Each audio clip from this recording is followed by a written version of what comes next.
today, Doc, because Doc is busy and he can't be here. But welcome back to the Comics Aficionados right here on Think Critical YouTube, where we talk about all your geeky goodness this week and have a good time. As I mentioned at the very beginning on accident, Doc is not here today. He's actually got some things going on, but Jim will be here. In fact, I already recorded something with Jim this morning, so I know he's around somewhere. Yeah, but we have a fantastic panel to talk about some Ultimate Universe, some Absolute Universe, talk about a little bit of bait and switch, and perhaps our contenders for the very best comic book of 2024. Now that we're to the very end of the line as far as the year of comic books, returning to the channel, we've got comic book retailer extraordinaire, the proprietor of Fantastic Comics, the comic book shop, but also the YouTube channel, Uel Carter. How you doing, Uel? I'm wonderful. Thanks, everybody, for welcoming me in. I love coming on in. It's just, let me sully this up with a little coffee right here with my mug. Well, very nice. And you're still basking in the glow of the Dodgers' victory? Oh, hell yeah, man. I mean, all year. I got a whole year of celebration. It's great. I mean, every day. You guys just paid $25 million a year for a utility infielder. What are you thinking? Wait, no, that guy? No way. He's great. He's a NLCS MVP all the way. No, yeah, I would recommend anybody that likes this panel here. I mean, the panel on Thinking Critical Aficionados. And once more, come follow me on Fantastic Comics YouTube. It's just one person though. Well, sometimes you have way more. Sometimes I had Aaron on last a few weeks ago. And he's sworn off guests ever since. No more. No. It did not go the way we planned. I gotta say, everybody go back, and it was just a few weeks ago, like 3 episodes. Go in the live portion of my YouTube channel, and my interview with Aaron is awesome. I did no preparation. I'm sure he did no preparation. That's the way you do it. In fact, he was. Yeah, that's how it is today on this show, and it's how it is on my show all the time. And Aaron was perfect guest, and we had such awesome. One of my buddies from the Berkeley, the Bay Area, Landry Walker, who I've worked with at at the comic store I used to work at, Comic Relief. I've seen his career flourish. And Aaron had a really good story to talk about. And if you hate Mark Waid, you're going to love it even more. So you should definitely check it out. What's that? Maybe I'll make a YouTube short on it. Yeah, it's funny. I don't set out to tell stories that make Mark Waid look bad. It just, as you tell the story, it just starts to go that way. I'm just telling a Mark Waid story. That's what I'm doing. Yeah. People have nice Mark Waid stories, right? I mean, actually, Aaron does. Aaron has a very nice Christmas Mark Waid story that maybe we'll get to at some point. So, what's going on at Fantastic Comics? How were the sales this week? Was it a good week? Yeah, it was a pretty good week. The holidays are always a little iffy. Students will leave the area when school's out.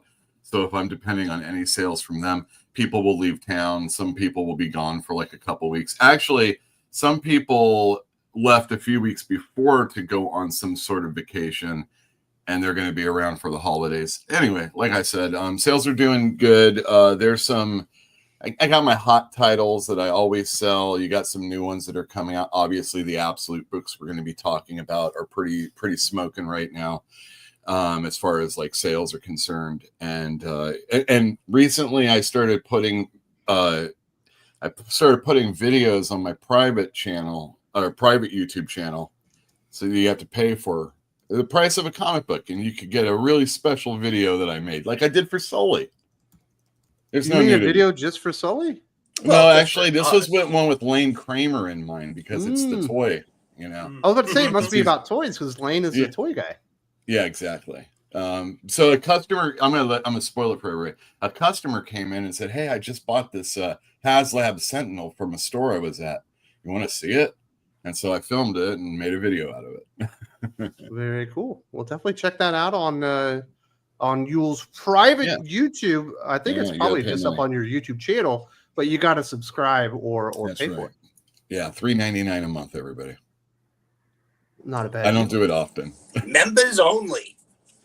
Very cool. Like the gem. members only.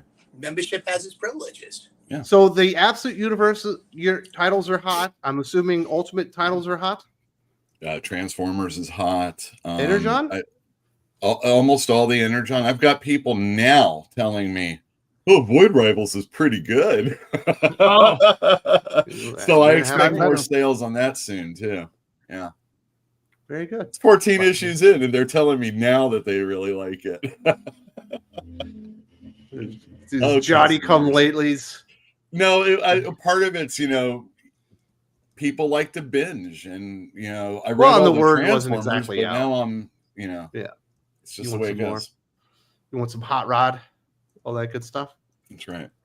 Great stuff from Uel. We also are about to get more sus than you could possibly believe because we've got Sus Gabe in the house from Comical Opinions and Weird Science, and Sus Gabe is building out his own comic book empire. Yep, working on it. So we got all the socials. The YouTube channel right now is at what's the key number here? 933. We have 933 subscribers on the Comical Opinions YouTube page. So if you like reviews, we put out several a week, and pretty much with as much thought and care and consideration as our written reviews. Go on and go over to the at Comical Opinions YouTube channel. Give us a subscription. Would appreciate it. Thank you very much. More reviews. Looking at everything for Weird Science from Marvel to DC and everything in between. And I'm really looking forward to talking about the top 20 list that you sent me. We're not talking about the list. The list is only meant to inspire. I understand, but you gave me a bit of inspiration, and I always shake my head when I see these lists because the entries. Those entries were ass. That was a terrible list, and I'm looking. You're gonna make a video about it, huh? Well, I don't know if I'm gonna make a video about it, but at the very least, I can give some much better recommendations for what was on that list. So I'm looking forward to talking about all things Absolute, Ultimate, and the year in review as we get closer to the holiday season. So, Gabe, people know Comical Opinions. When you go there for your comic book reviews, it's strictly going to be indie books. If they go to Comical Opinions YouTube, is it more than just indie books? It is. So if you go to the written reviews, it's all just everything that is not Marvel and DC. So we're talking Dynamite, Mad Cave, Zanoscope, Image, all the publishers that are not Marvel and DC. But if you go to the YouTube channel, we got a little bit of everything because people want to know and they want to see, okay, how is Ultimate Spider-Man? I was about to say, getting 1,000 subscribers just doing indie reviews would be difficult.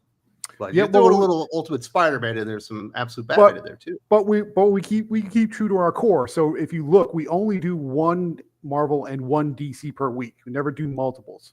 So every other review that you see will be some kind of indie or small mid-sized publisher. Only one of the big two per week. So we try to kind of give you a healthy mix, so that way you're not kind of like trying to get stuck, getting dragged back into the big two zombie arena, as it were. But yeah, we want to give something. We want to give a little bit of something for everybody. And the idea there is, if we kind of draw in some more traditional Marvel and DC viewers, that by extension they'll get exposed to stuff that they hadn't thought about. Most people who are really big into Marvel may not know that what even Void Rivals is. We just talked about Void Rivals. They may not know what that is, but we'll cover it. So they'll get exposed to that and maybe get a taste or a flavor for what's out there that they hadn't otherwise thought to seek out just because they didn't know. So our job is to kind of bring that to you and expose you to things that maybe you hadn't thought of before. So what did you think was your Gabe Sus Take of the Week this week, one of your reviews? What did you really screw up, Gabe? No, I don't think I really screwed up anything. Which one? Which one did I really get a lot of flack about? Oh, shoot, where is it? Did you like? I don't know. I don't. What? No, I don't even touch. I don't even touch. Like Venomverse. I don't even touch. I don't even bother with the Venomverse because it's so ridiculous. There was. I think I was just more down on Absolute Superman than other people were, for some reason. Nah, I mean, I thought it was okay. I think you were more up on Batgirl than you should have been. I'm up on Batgirl. As soon as they stopped fighting and they started talking, I was like, "Oh, this sucks." Never mind. What am I doing? Well, no. Here's the challenge. I'm up on Batgirl because it's more, I would say, true to form or more of a traditional Batgirl, and definitely an improvement over the Clune Red with the Batgirls. Well, that is a way better representation of Cascane than anything that they put out. I mean, nothing against Conrad and Clunan, but it is what it is. So if anything else, they get a little bit of a bonus point just for improving. So, Orphan did get an old lady and her adopted sons murdered for no reason. Didn't feel very heroic, but yeah, there we go. Go check out Comical Opinions or Gabe's Sus Take of the Week on Batgirl, number 2 this week. Absolutely crazy. Appreciate it. Speaking of sus, we do have Sus Rev Sully in the house.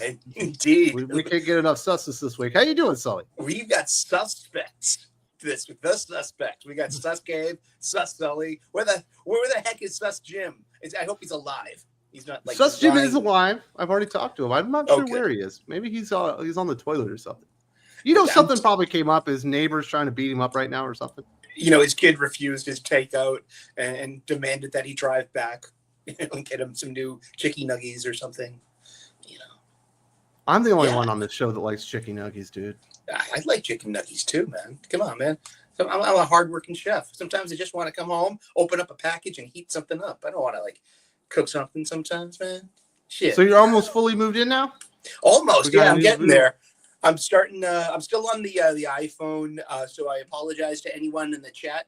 I'm usually knee deep in the hoopla and one of the best live chats weekly talking about funny books. But I'm a bit of a boomer. I'm gonna hit the wrong button and blow up something. So I'm sorry I'm not in the chat today. Yeah. But I'm there. All right, but did you make it to your local comic book shop? Did you at least get a bag of funny books? I'm going after this. I've meet a buddy for lunch and watch the Bruins Flyers game. The Flyers are in town playing the Bruins at 1 p.m. for a matinee. So I'm gonna get a little drunk and belligerent and yell at a television set. Shoot, skate, hit him. And then you're gonna slap your comic shop in the face with a copy of Absolute Superman and say, "What the hell was this?" Yeah, huh? How about the black and white one? They're starting to. You notice that DC is putting out these noir editions. Edition, yeah. Yeah, they're just they got Absolute Batman Noir, Wonder Woman Noir, and Superman. It's just for completionists that buy everything. Here's another thing that you have to pay for. They had done it a little while earlier this year, also with a couple of them, like I noticed the Grandpa book. The Grandpa book, yeah, the Gargoyle of Gotham, which is finally wrapping up too. That thing hasn't had going on for a year. I know. I really like that, but the hiatus killed any of its momentum. Who's talking about that wonderful book? Nobody. I still have people come in all the time asking about it. That's good. But they don't get every book all the time, so it's one of the things. What were you eating earlier?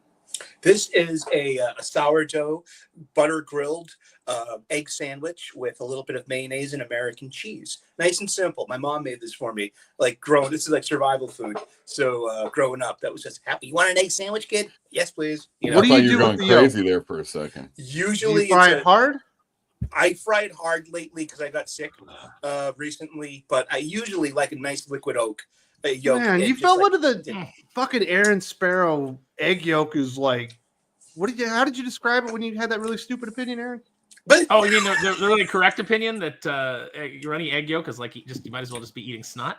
Dude, I love it, man. You mix it all in with your exactly. Yeah, mixing I can confirm. I can confirm. Aaron fine. Sparrow is wrong. Aaron Sparrow That's is definitely fine. wrong. I usually the guy that reviewed Darkwing Duck #1 from Dynamite's going to tell me about wrong opinions. Okay. Oh my goodness. Wait, just a simple act of reviewing, or what did he say about it? I said it was a good start. On that one also, I think. I said it was a good start, and then it went downhill from there, and we said so. I read the first issue. It's not a good start. Yeah, this guy. That's awesome. But no, I like how they tried to ape our book though, and they called it The Dark Flight Returns. Yeah, I usually do like it. I usually do like a Dogman book. No, really, Dogman. They always use literary titles. Anyway, Puns. I'm sorry, Sully. I'm stepping all over you now. No, you got to have a runny yolk. That's the only way to do it. Even on a sandwich. I see now mixing it with the hash browns, Uel's onto something there. Using it as but when it's just here's your egg and it's just running out. That's what you dip your toast into. Your buttered toast. Yeah. in your bacon. It's sort of like Oh, God, runny, that runny creaminess that really gets it. You know, you guys are breaking my heart. You're going down a path I can't follow. Liar. All right, Sully.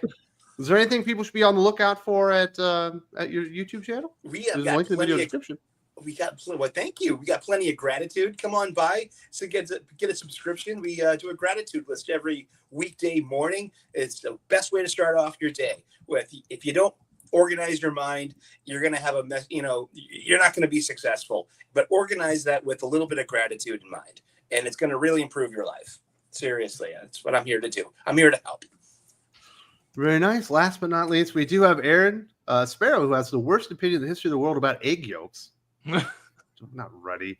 What did you call it? You called it like egg embryo like soup or something. You're not. Unborn baby chicken juice. Yeah, that's it. Unborn chicken juice.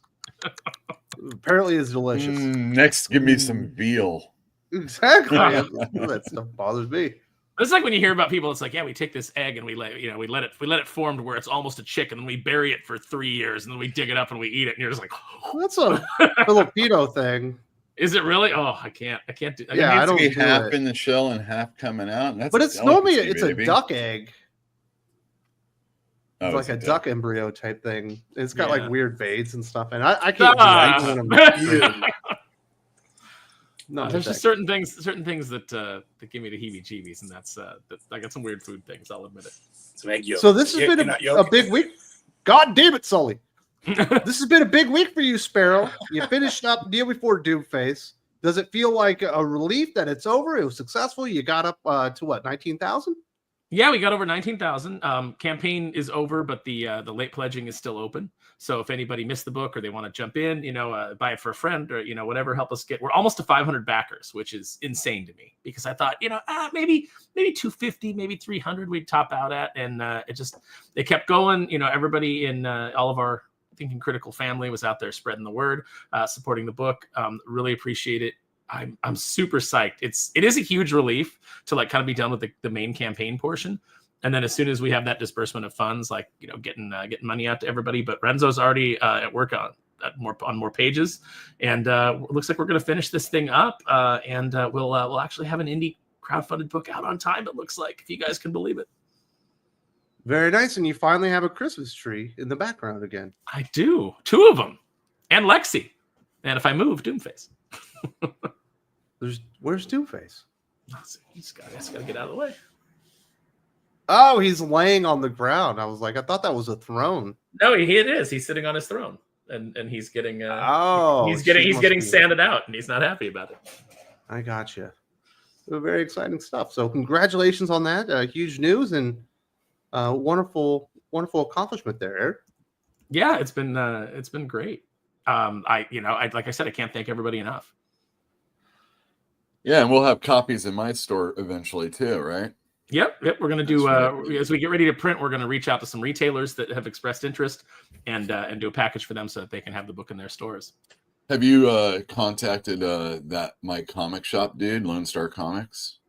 I have not. I've actually got somebody who said they've got like a list of retailers that would be interested. So yeah, you should also talk to, because he's a retailer anyway. So I mean, they're the online store to buy back issues pretty much.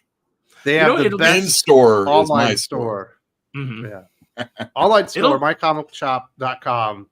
It's the easiest way to find the book that you want, and you can get them graded or not graded and all that good stuff. Oh, that's cool. Yeah, I will reach out because the thing that really excites me though is being able to go to a show again and actually having books out on the table. Because everything that I've written mainstream is out of print. It's like a couple of Street Fighters is about all I've got anymore, because it's like I don't have any Darkwing issues left. I don't have any of the trades left. All that stuff is gone, and for some reason they refuse to reprint it. I guess I'm a little too controversial now for the mouse. No, they just don't want to give you any royalty money, right? They don't owe me any royalty money. It's a work for hire situation. It's a work for hire. Oh, okay. Really? I mean, I understand. With what Dynamite's doing, what's your contract look like? Fucking. I mean, it's got to be a Disney thing, right? Because as much as Dynamite probably wouldn't want to put out the material because it's going to make everything that they're doing with the Disney stuff look bad. at the same time, Nick Barucci loves money. And there'd be no better way to make money with Darkwing than putting out James and my material again. But they don't do it. And I suspect the only reason they don't do it is because someone at Disney Publishing is saying, no, you can't. You're not prickly enough. You know? Well, I don't support current Disney under Bob Iger. So, maybe somebody publishing is afraid that, like, if we republish this guy's stuff, they're going to go to his Twitter account and they're going to see what he said. And then Bob Iger's going to personally come in and fire me. Is Disney really that petty? I mean, do you think? Have you read about Bob Iger? I think he's. Well, Is there what's going to be great? Is there a digital version of Kneel Before Doomface? Is there a digital option? Yeah, there's a digital option for $10. Have you talked to the guys at Global Comics? I have not. Let me see if I can hook you up. You know what's going to be great though? For the next 5 years, if you're running into Aaron Sparrow, you're like, "Hey, do I know you?" He's going to be like, "Here's your copy assigned to Kneel Before Doomface. Thank you for recognizing." Right. Here's a forcing it in my kid's backpack. He's like, "No, you want this?" But like, I want a dinosaur. Like, he's like, "No, we put a dinosaur in it. Just here." But it's true though. I want everybody to read the book. It's like I like I said on Purchase Show. It's great if you just bought it because you're like, hey, I like Thinking Critical and I want to support you and I backed your project. But I do want you to read it when you get it. Please. Of course. Absolutely. The worst thing is when I know I'm selling a comic to someone that isn't even going to read it, Yeah. The worst is when they've been buying it forever and they're still buying it and they're not going to read it. You got to go full. What was the name of the dude in Unbreakable? When he finds out the guy's buying like that Spider-Man comic book for his kid. You think this is for children? Yeah. I love Samuel Jackson. It's Mr. Glass. Mr. Glass. That's right. Mr. Glass freaking out on that guy. Going to spend $1 million on a comic book for the wrong reasons. Wait, where's Doc again? What's up? Where's Doc? He's domesticated Doc. He's doing something. Oh, okay. Domesticated Doc. Life partner. Whatever. She's probably a common law wife by now. Something like that. Let's give a shout out to the newest backer of Thinking Critical, Patreon. Really appreciate everyone backing us on Patreon. That is the place to be. Thank you very much to Not Robot, the protector of Silicon Ward. Really appreciate you signing up. There's a link in the video description. If you sign up, not only do you get awesome podcasts from the likes of Jim, Doc, Aaron Sparrow, 32 Flavors of Nick Weiser, and lots of extra stuff from me as well. But you get a superhero name, you get a place to protect, and you get to be a Thinking Critical backer, which I really do appreciate. And next week, we're actually going to list off all the people that have backed us over a year. So that's going to be a whole lot of fun. Those will be our Thinking Critical superheroes. I really appreciate that. And we do have some people signing in. Jogren 2. Am I crazy paying over $10 for Dennis Camp comic book? Maybe. Yes, you are crazy for paying for that. Check your forehead to make sure you're not running a temperature. What Dennis Camp book is $10? Was it like a ratio variant of Ultimates? No, it's the I think it's the Ultimate Year 1 that's coming out next year. It's like a 1 year in. One of the dumbest recap mega ever. book that says here's where we've gone and here's where we're going and all. Not the one that's coming out next week. That's isn't that the one that's coming out next week? The Ultimate Universe 1 year in. Yeah, that's how next much week. is it? Yeah. Next year is like a week away. It's not $10, is it? Lane, I didn't charge you enough. It's $6, It's according $6. to League of Comic Geeks. You know what? That means now it's a $10 book for you. Jog one too. Got to up price. Apparently, there's interest. It's Dennis Camp. It's priced. I love the free market. You just made it $10 with that. I didn't think chat. Don't you think that's like the worst name ever for a comic book? Ultimate Universe 1 year in. Yeah, sure. Kind of lame. Put a little thought into it. Maybe you wanted to call it the Ultimate Universe then. Ultimate Universe year 1 book. Maybe. No, that's already stolen. They've already got that gimmick over there. But if you're really into the Ultimate Universe and you bought into the first year and you're excited for the maker to come back and everyone coming together, then I would say you're not crazy. All my Ultimate books are doing very well. And I mean, none of them are Spider-Man's number 1, but all of them are doing well. I'm usually selling out and getting second prints and then getting people coming in and buying all the issues again. Well, not the same people, but new people getting on. Oh, I guess I will try this Ultimate Black Panther. I've just been selling runs of this stuff now, and People it's are coming in and getting caught up. yeah. I mean, I've been Very reading nice. Spider-Man all this time. They probably finally read all their Spider-Mans, and they're like, "Oh, I gotta see what's going on." Are they getting into fist fights over Peach Momoko covers? No, not at all. There's plenty of those. That happens at NYCC. Very nice. Federico De La Casa, straight from Italy. I think Absolute Universe or Absolute Ultimate won't last more than 3 years. Writers on runs won't last more than a year, and they need first variants dooms these projects. Have you not seen Jason Aaron runs? Oh well, yeah. He Jason did Aaron, do no 8 matter years what. on Thor, and he did 2 or 3 years on Avengers. He did a long run on Doctor Strange. Yeah, Yeah, that Avengers was torturous. yes, it was, wasn't it? He's just like, I that have event no- didn't work. Let's do another event. and not only that, we've already got Hickman going on next year's Ultimate Spider-Man. So I don't know. I don't think they'll just add a new title. We got Ultimate Wolverine. It's a maxi series, everybody. I'm a little disappointed. Wolverine. Hopefully, it becomes an ongoing. The Ultimate Wolverine sounded good, and the art looks cool. Well, we'll see. Who's writing it? That one's Chris Condon. Yeah.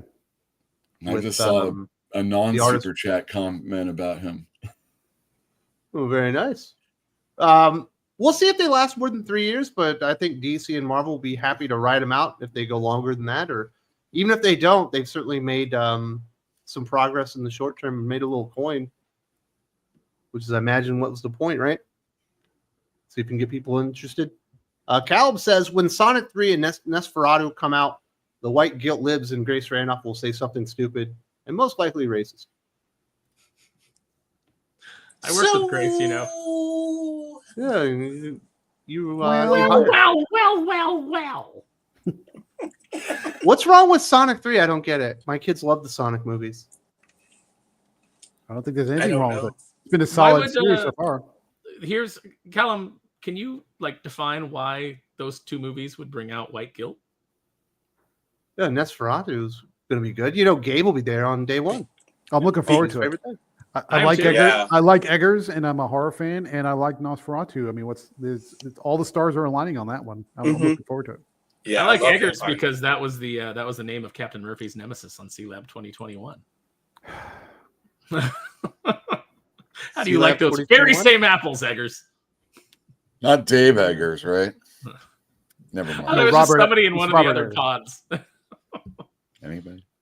Matt Fisher, absolute wins. I do like Ultimate Spider-Man and Ultimate X-Men, but the 3 DC books are just way more interesting. Also, until I see Doc's face, I'm sure he's a hilarious AI. Doc He may is. be an AI. Are they You've allowed seen to his make face before. AIs that hateful? You did it once. You did a good job on that one. Have you I ever, did do have a you ever seen Doc's face AI. It this- was pretty close to what it actually looks like. Dude, I can't believe it. I thought, when I first glanced it, I'm like, what the fuck? Have you ever Did seen like, Wes when they go crazy? they create an AI and they hook it up to the internet? Racist and genocidal. But I've seen Doc's face. No, he's not an Yeah, I AI. have too. He's a real I've had guy. my dinner with Doc. I've might put out a comic about that. My dinner. That's with right. Doc. You guys, you went to his aunt house. You went to your aunt's house and got her number. Weirdo. No, yeah, no. Doc came and hung out, and my aunt loves him and Max. You know, they came over and they hung out while I was chilling with my aunt. It was fun. Nice. Very good. Caleb says, Aaron, you're right about Transformers 1, and some fans made their own trailers with the new Divide song and flashbacks. We were brothers once. It's a really good movie. It was a lot of fun, and Wes's kids enjoyed it, which is the whole point, right? Those trailers did not do Transformers 1 any justice whatsoever. It looked like it was just going to be slapstick, and there is some slapstick in Transformers 1, but there's a really good story there. And the funny moments that didn't work in the trailer actually worked in the movie, so I was pretty shocked about how good it was. I didn't think it would be all that good. Everything okay, Sparrow? Sorry, I muted it because it sounded like Big Papa Pump was making his entrance. I had a siren going by, and like they were going by very slowly. So it's like, I don't know what the point is. You're running your siren so people get out of your way, but then you're going by so slow. My goodness. But yeah, Transformers 1. It's unfortunate we probably won't get a sequel to that, will we? Probably not. That and another good movie that Hasbro was involved in, which was like the Dungeons and Dragons Honor Among Thieves. That was a fun movie, and again, marketed terribly and didn't do very well. So it's all about putting out a trailer that doesn't look stupid and doesn't look like typical modern Marvel humor, which is what everybody was kind of like going for. Yeah, so it's like they put out these trailers that are filled with that, and it just turns people off. And then on top of it, you get the creators going out and saying really dumb things. They needed to stop press tours.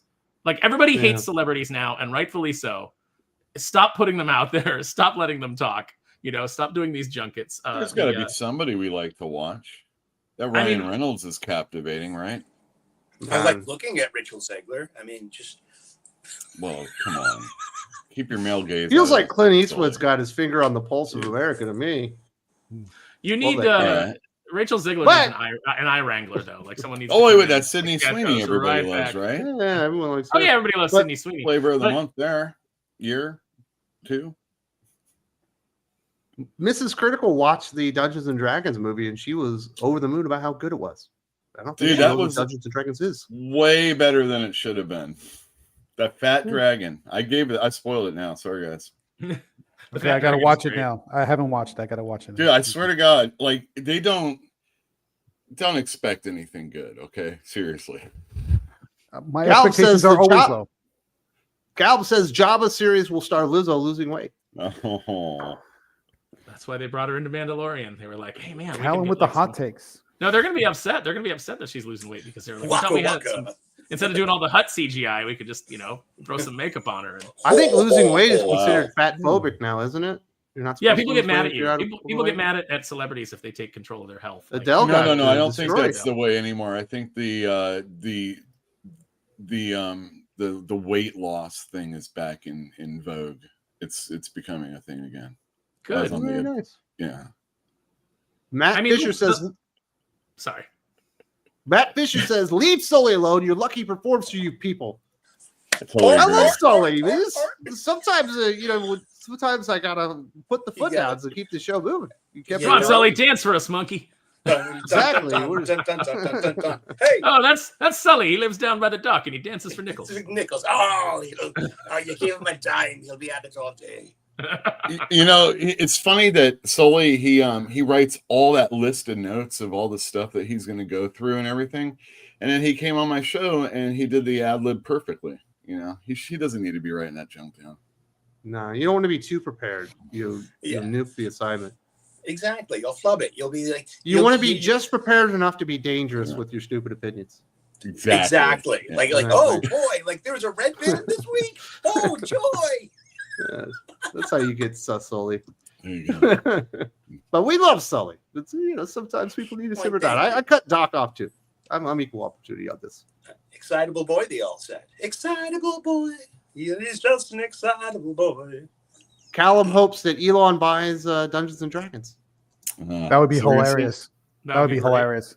Oh, so we won't ever have a problem with AI art in the books anymore. I mean, if he does. It's gonna happen. Like it's gonna happen under Hasbro, whether you like it or not, they're gonna do it. All these they've monetized it too much to where they're gonna sell that thing. Unless the whole company gets sold Hasbro, I mean, there'd just be no reason to. Yeah, I get the theft argument, but let's be honest, it's only a matter of time before the AI art thing is just going to be standard practice. People can argue against it all they want. It's happening, and it's not stopping. It's only getting better, and eventually it's getting to a point where people won't be able to tell the difference. And if the people can't tell the difference, nobody's going to care. I get and Image already willingly put like AI covers out, so it's over. DC is as well. I don't know if it's knowingly, but they certainly have at least put out at least 2. I thought it was Photoshop. I wasn't sure if it was AI. I forget these stories anymore now. Well, see, like you said, everybody does it. But there's AI in Photoshop now. So you can't. Oh, gotcha. So that is true. Well, it's like you can take a picture And then change the way it look. You can look really good afterwards. Yeah. I used Get to those wrinkles out. An interesting thing, I just saw that Walter Simonson, I love Walt Simonson, he just made an announcement on Twitter X that he's leaving the platform, but not in the pretentious Bluesky thing. He says the new agreements that kick in on January 1st, any image you put on X can be used to feed the X the AI, the Grok thing. And he's like, listen, what about my trademarks here? I'm an artist. You know what I mean? This is my livelihood. I don't think I'm going to agree to that. And so it was like, hey, everyone have great holidays. It was great to interact with you. And I was just, wow, really? I had no idea about that. And yeah, how about that? Sully, Facebook has already been doing that for years. They own all your family photos, everything that you put up there. It's true. Yeah. I mean, forget about the AI thing. Anytime you post an image on the internet, it is no longer yours. That's been that way for decades, since the internet was a mainstream thing. As soon as you put it out there, anybody can copy it, they can paste it, they can do whatever. I'm not saying it's right. I'm not talking about the ethics of it.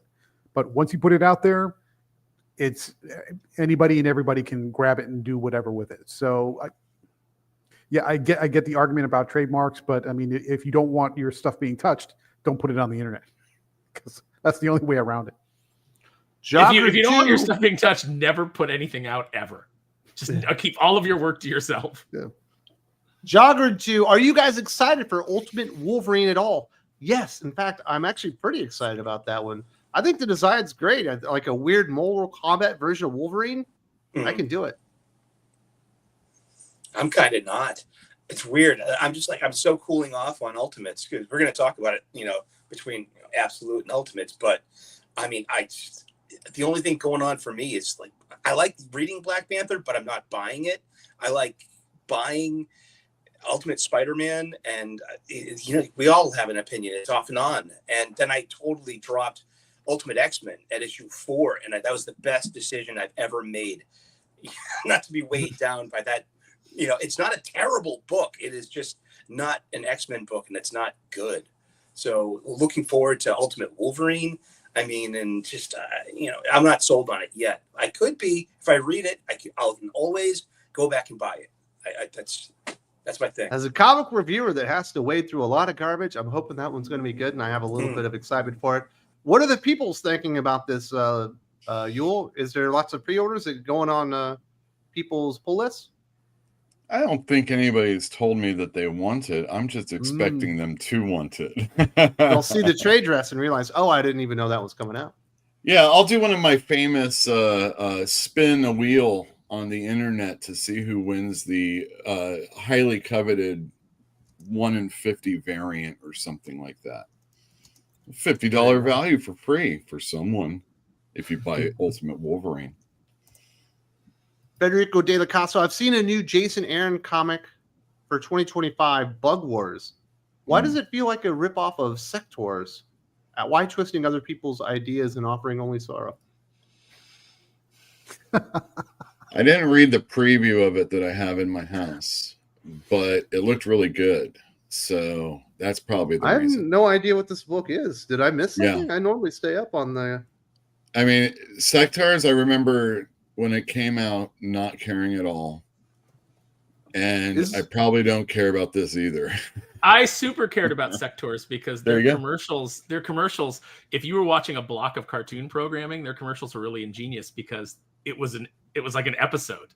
Like they started, the first commercial you'd see was part 1, and then as you would watch your shows and the commercials continued, it would tell a whole story. And the idea of really? the fact that the bug mounts that they had were like hand puppets. You So just stick your hand Incubus in the is glove saying and- that... It's got Mahmoud Asrar. It's going to have really good art. Oh, really?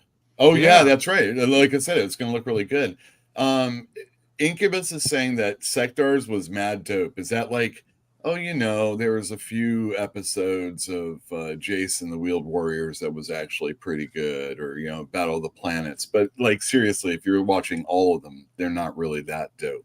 Is Sectors all the way good, or the commercials? If it's mad dope, that means it's all the way good. Yeah, but It's mad dope. I'm guy asking named Aaron as someone I can bounce this question off of. Is that How true? come you don't like a show that has a guy named General Spidrax? I don't know. I didn't dig it. I mean, what can I say? I mean, it was no Spiral Zone, but it was good. Well, this guy. I heard Blood Wars. I thought this was going to be a ripoff of like, what was that? What's the one where they fight the bugs?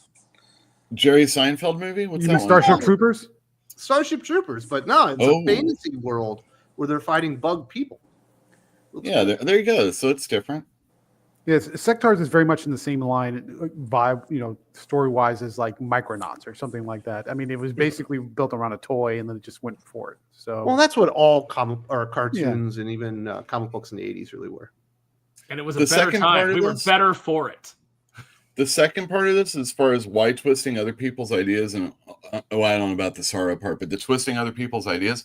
How many advertisements for something have you seen where it says it's like this and this? I even did it earlier talking about that. If you like Game of Thrones, you should watch my show. Exactly. Or Game of Thrones meets I Love Lucy, and it's like, all right. Yeah, even when talking about did you do that, Aaron? Even before when talking about Neil before Doomface, like it's like, hey, do you like the Venture Brothers? Do you like the Tick? Do you like Sam and Max? If you like that kind of humor, then you'll probably enjoy this. It's just to give people a frame of reference. What I disagree with is when that's all the marketing. Like when I was at Boom, Chip Mosher, who's now in charge of Dysentery, he his whole marketing scheme was just like, we had this great book called The Anchor by Phil Hester and Brian Chirilla, and the best marketing tagline he could come up with was in the vein of The Goon and Hellboy. That was the marketing tagline, and it was like, that tagline just makes me go, well, those books exist right now, why don't I just go read those? Exactly. Yeah, and it's a shame because it was a great book and it should have got more attention, but it was at Boom. So, well, now see what you've done also is Venture Brothers is not a comic book, and Sam and Max, good luck getting your hands on those. Mm-hmm. You gotta run into Steve Purcell on the street and he'll have one in a backpack for you. But that's I probably have one over here, but I'm not selling it for anything. Well, I mean, but you also underscored the problem that was brought up earlier when we were talking about Dungeons and Dragons. Is it's just terrible marketing. Most comic publishers are terrible marketers. They just do a very bad job of marketing. If you read solicits, if you've read any solicit in the past 2 years, they're all terrible because they don't know how to market. Well, yeah. Well, at Boom, it was just like send a press release to Bleeding Cool and The Beat, and then call it a day and spend the rest of the day surfing Perez Hilton for celebrity gossip. That was basically our marketing department. And I remember when I came in, I was like, before I started working at Tokyo Pop, a few years ago, before I actually came into the comic book industry, I'd been a reader for years. I'd never looked at Bleeding Cool. I'd never looked at The Beat. I was like, there's so much of the market that just never looks at these things. And then your marketing is just preaching to the choir, and only the very hardcore that care enough to go to those sites, which, of course, over the years has become less and less people. But, it's like that's not that's not a viable marketing strategy. Next up, Calb says, because Grace Randolph doesn't get pop culture like Godzilla and Mario, and people will say Nosferatu has too many white actors and no diversity. Oh, that makes sense. Yeah. Shut up, Grace. When you're undead, it kind of has a, training effect on a person's face, How does Mario not have diversity? There's like an enormous snapping turtle. There was some mushroom people. There was a Donkey Kong man. Did they have the bullet? They have a penguin that threw some snowballs. You got what about those pipes? Did he go down a pipe? Yes, absolutely. It went down multiple pipes. You haven't seen the Super Mario Brothers movie? No. It's actually pretty good. Yoel's like, I'm an adult man. I don't watch any of it. I read comic books. Are you talking about the CGI? The CGI? You're talking about the CGI movie that came out last year? I'm talking about the CGI movie, not the one from the '80s that was awful. Yeah, the CGI movie was great. Oh, I've seen that one. That was a fun movie. That was a fun movie. Yeah, the new one's good. The kids love it. Yeah, so definitely, we'll see if that happens. Beast. Aaron, does Colonel Silverstreak eat Constantino wire in piss napalm? Sorry for the toxic masculinity. Does anyone know that movie line? I don't know about napalm, but he probably definitely pisses with a burning sensation. I just killed the panel. Gabe, I don't What's recognize that tagline from? I don't recognize it. Maybe if you told it to me, it'd ring a bell, but it doesn't sound familiar. Eat. I'm usually good with the movie quotes, but this one's over my head. Yeah, this is upsetting me. Give it up, Jose. What are you referencing? Let me know. It's saying Heartbreak Ridge. Really? I love Heartbreak Ridge, and I don't remember that line. I mean, Yeah, come on. Like, I mean, now I'm gonna go watch Heartbreak Ridge again. You got I mean, We Gunny- should. I mean, that's a great movie. I don't think I saw that. Gunny, I love it when my pistols jammed. I remember that line. Oh, Don't yeah. give the prick the satisfaction. That's a great line. Yeah. I love it when Heartbreak he Ridge is the one where calls, he keeps what's showing his up in the dick, different shirts. hippie. Right? Yeah, Yeah. the t-shirts. you can't go You wrong with got, Eastwood. Mario Van Peebles trying to talk to Clint Eastwood on the thing. He's like, "Shut up, hippie." He's like, "Ain't been no hippies around here for years." What you been I freeze told trying him to do rock and in roll. town? Sweet. Yeah, it's a great movie. If you haven't seen It's a great Heartbreak movie. Ridge, yeah, that was a good one. The whole thing with the totally t-shirts. forgot that line. Yeah, I you appreciate can definitely read Colonel Silverstreak in Eastwood's voice though if you want. Nice. It fits. Chuck Skills literally just finished a fan art drawing of Ultimate Wolverine for my Instagram. His costume is sick. I completely agree. Anytime you can throw Wolverine into Mortal Kombat and he looks like one of the ninjas, like Reptile and Scorpion and Sub-Zero, it definitely works for me. I love the look of that thing. I think it looks great. Chuck did a great Doomface too. Go check that out on his Instagram. Chuck's got some skills, don't he? He does. That's Does not. he have just mad dope skills? He does have mad dope skills. It's not just a fanciful nickname. Should we change it to Chuck Slaps? Because it's that good. It slaps. I don't know. Is that going to stick around? Do you think? You think the kids will? I don't know. Do Do we think slaps is going to be a thing? Is it still a thing? See, where's Dylan? Dylan, explain to us what the kids are saying. Dylan's supposed to be here, but he moved, and his internet service provider, I guess, are going to show up a day later, so he wasn't able to do it today. You gotta have your ducks in a row. You gotta get your. Yeah. Apparently, somehow that affected Jim's schedule as well. I'm not sure what's going on with Jim, but something probably outrageous has happened. Or maybe he was so tired he fell asleep. I'm not really sure because we were literally talking 10 minutes before this started. He was coming down from the attic and he slipped on a banana peel that his son left. That's something that would happen to Jim. He stepped on a Lego and got gangrene or something. He got an infection. You got to go to the hospital. Might lose his foot. Jim is the unluckiest man in the world. It's too bad. But thank you very much to Chuck, and I hope I'll definitely want to go check that out. I don't really peruse the Instagrams, but I do like the Ultimate Wolverine. So that is very cool. Let's get into the first topic. We do have the Absolute Universe 2 months in. We've gotten 2 issues of all 3 series. We've got the Ultimate Universe with their 4 mainline series about to expand out with Ultimate Wolverine. And from a retailer perspective, I imagine Absolute is just a little bit hotter than Ultimate Universe right now, because it's newer. For sure. You need to expand on that. No, but was Ultimate right. about as hot as Absolute was when it first came out? Is there? Does any of them have more buzz? I think partially because the Ultimate Universe has done so well, I've been able to get more people reading Absolute now than the Ultimate books. So you might have people, I read DC regardless, and I'll read this wacky Superman.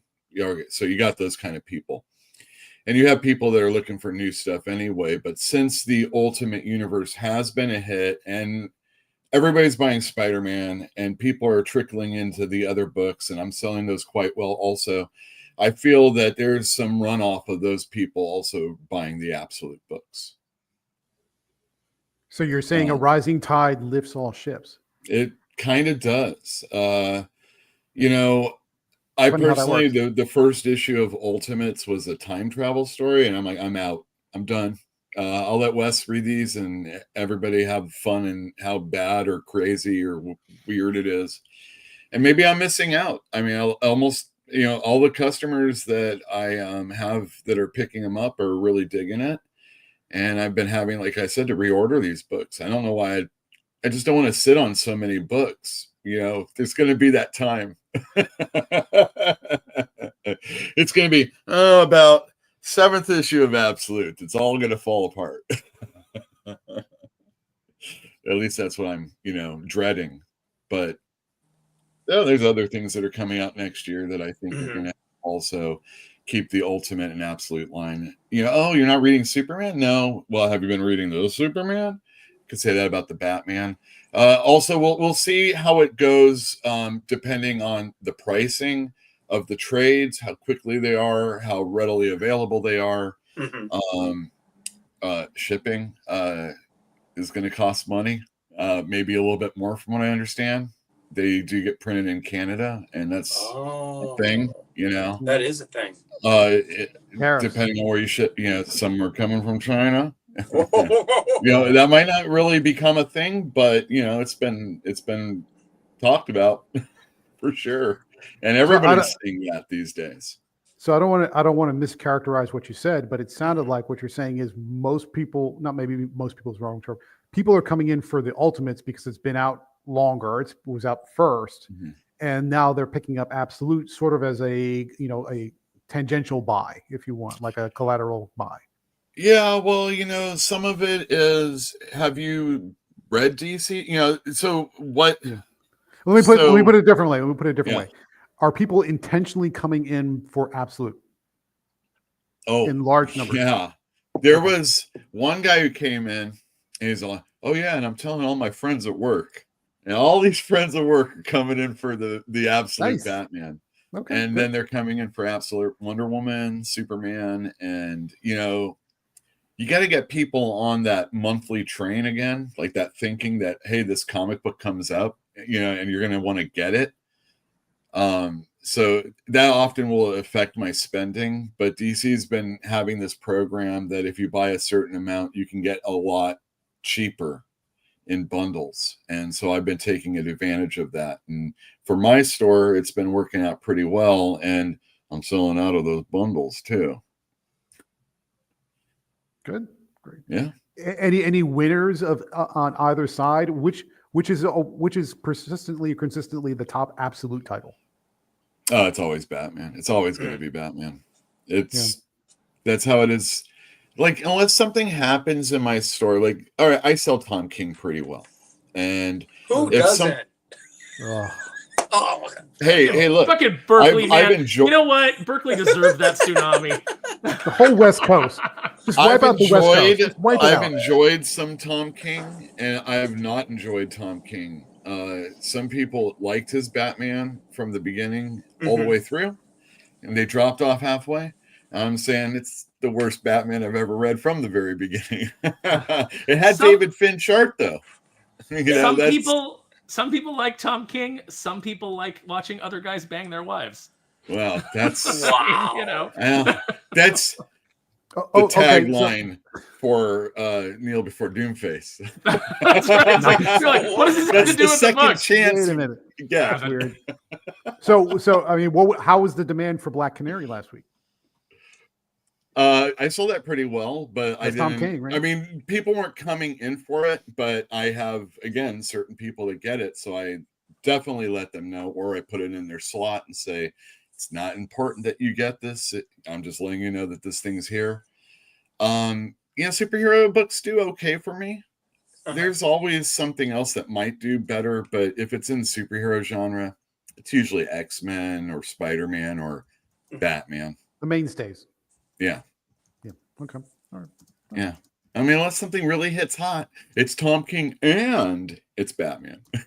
Very nice. Well, maybe not that. So we've hit Absolute versus Ultimate from a retailer perspective. Have we done it from a reviewer perspective? Because we do have a Gabe from Comical Opinions and Weird Science reviews all these books, reads all of them. What is your perspective? Which one do you think has a more solid foundation? Which one do you think is doing a better job so far? I think there's challenges in both, and that's where it sort of gets a little bit of a struggle. Ultimate has had more time to marinate and to develop a foundation and kind of get things moving. The trouble I'm seeing there is basically none of the titles are going anywhere. They're sort of really just treading water, like waiting for the maker to return, which is problematic because it doesn't feel like there's any momentum. They're not driving towards something. They're just sort of building themselves up, and it's a slow path to get to the maker coming back. So you may like the art, you may like the writing style, Dennis Camp aside, because that's just junk. But overall, I think there's a lot of good quality there, but the stories just aren't moving at all. I mean, they're really stagnant. On the Absolute side, it feels like they're trying to do something, but tonally they're a little bit all over the place. They're trying to be edgy and dark. Sometimes it gets so edgy and it gets a little ridiculous. Case in point, Absolute Batman #2 was kind of like over the top ridiculous, with being edgy. Superman, I don't quite know what Jason Aaron is trying to do there. I think he's trying to be different for the sake of being different, and I'm not sure it's achieving what he's trying to achieve. And then Wonder Woman, that second issue was, I think, blah for me. But at least it feels like they're trying to do something. They're trying to distinguish themselves. But across all three, you have no idea where they're going. There is no like maker coming from a year now. There's nothing to look forward to. They're just sort of trying to establish themselves, which is fine. But if you don't have like a goal and an objective and what are the consequences if they reach it or if they fail, you're sort of like going along for the ride for the novelty of it. So, and that falls in both camps. They're really just, I'm here to be different. And there's a novelty in that difference between the absolute and the ultimate versions of the universes. But if you don't like them, you just go back to the regular Batman, Superman, Wonder Woman, Spider-Man, blah, blah, blah, blah, blah, blah, blah, Avengers, what have you. So I would say just overall across the board, Ultimates, I think, is a little bit higher in quality and a little bit consistent across the titles. And there's something to look forward to. There's not a lot of forward momentum, not a lot of energy to get you there, but at least there's something in the future. Absolute, I think, has a little bit more dynamic energy. It looks like they're doing something within the individual titles, but they don't feel consistent across the titles. They don't feel like they're the same universe because they're just tonally very different. And there's no obvious thing for them to move towards other than we're here and we're different, which is fine to an extent, but you got to give me some trajectory, some path to get, some goal to get to, and a path to get there. And right now they're just sort of in world building and character building mode, which is fine. But if I wanted an alternate version of Batman just for the sake of being a different Batman, well, if I love the original Batman, why should I love that one better? Why should I love that one more? Well, yeah, but Dragota's all right, but you could put Dragota on the main Batman title. What? Jorge Jimenez isn't going to be on it? You're crazy. Well, Jorge Fornes this week. Ooh, he's good. Well, yeah, I'll tell you, I'd switch out the Absolute Wonder Woman artist in a heartbeat because I do not like what was it Hayden Sherman? I do not like his art on that. Interesting. I like it. I mean, I don't read it, so I don't know, but. It's very uneven. Once he gets to the face of her, when she's got like the Pegasus, it kind of looks cool. But anytime he moves out, there's like no depth to it. It just kind of looks shitty to me. Yeah, personal moments, like quiet conversations look great. Whenever you do like the bigger stuff and action, it falls apart for me. So it's very uneven. He sort of strikes me as just somebody who's not used to doing an action comic. And so it shows. And that you never want it to show. You want to try and hide it. And he's not good at hiding it because he's like got squiggly lines and I imagine we're going to get weird on a though with Darkseid though within this Absolute universe where he's going to make his presence felt as he's like reborn in that universe. That's the plan. It's going to be but think about right. But the way the universe was created is he intentionally the death by cop. He allowed himself to be killed by the Justice League, right? So that his energy created that universe. Correct. So we don't even know if there's a dark side that exists anymore. His energy may have created the universe, but we don't even know if there's a presence there. My assumption is that yes, he's going to come back. Yeah, because there's definitely going to be a universe crossover thing. There will be a crossover. We do know that they're going to do that, right? But we get that Booster Gold scene in the All-In special. Look, the important thing. Look, this is the important thing, and really, people have to start talking about it now. Who's going to work on the Legion of Superheroes? Absolute Legion of Superheroes, a bunch of it doesn't have to be absolute, and I really would like it to be the Legion of Superheroes. Okay, yeah, but that was the big thing at the end of the first half of the All-In special, right? That was the big wow moment. I thought it was a wow moment. That's great. Yeah. We don't have enough Legion. So Absolute Legion would be interesting. That's a place where you can just go nuts with your representation, your diversity, your changes. Well, you don't have to have them we don't have to get into the Bendis future territory. Telling us, the problem with the Legion is that they're from the future. And we know everything that's going to happen leading up to now. And then they have to tell stupid stories with them. And it's like, how does this happen? They got record books for it, They got an interlac. I can read all about it. And so Absolute Legion will be fine.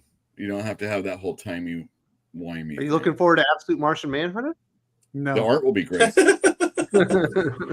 I'll take a peek at it. I'll read everything, but I hate get my money, I hate though. that Gumby look. I hate that Gumby look. It just looks No, it's so. gonna be awesome.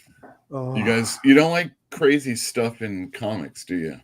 You don't like? No, I when love crazy stuff Damian when it's done Scott well. Does stuff? Remember when he did Batgirl? Yeah, but with it's like, the writer for that one. It's Dennis Camp. I don't He's gonna care. turn It's it into art an I'm act- talking about. He's going to turn into but the story's going to be dragged down by his activist BS. Everybody I mean, knows that 80% of what. Look, who cares? Get Aaron out of that picture so I can see the art. That's what I care about. Do you, Look, I mean, when- I'll turn it off so it's just the art. Like I'll turn the camera off. But Well, when you the funny I thing like about Javier Dennis Camp, Rodriguez a lot. That was the Well, only reason yeah. I was reading that stupid Zatanna book.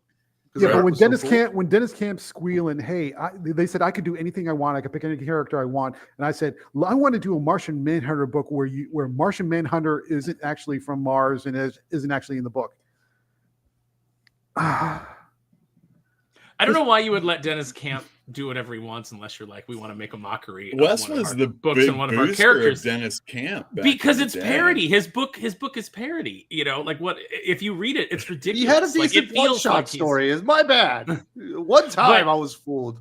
The funny thing about Dennis Camp is, did you guys see him the other day, like asking if anybody could like translate his script into Oh, the Spanish? Spanish. I was like, Yeah. and I was like, you're so progressive, Dennis, but you don't have any Mexican friends? Really? None of Why that wasn't wants to there play. an authentic? Why are you Latino writing on that for book? them?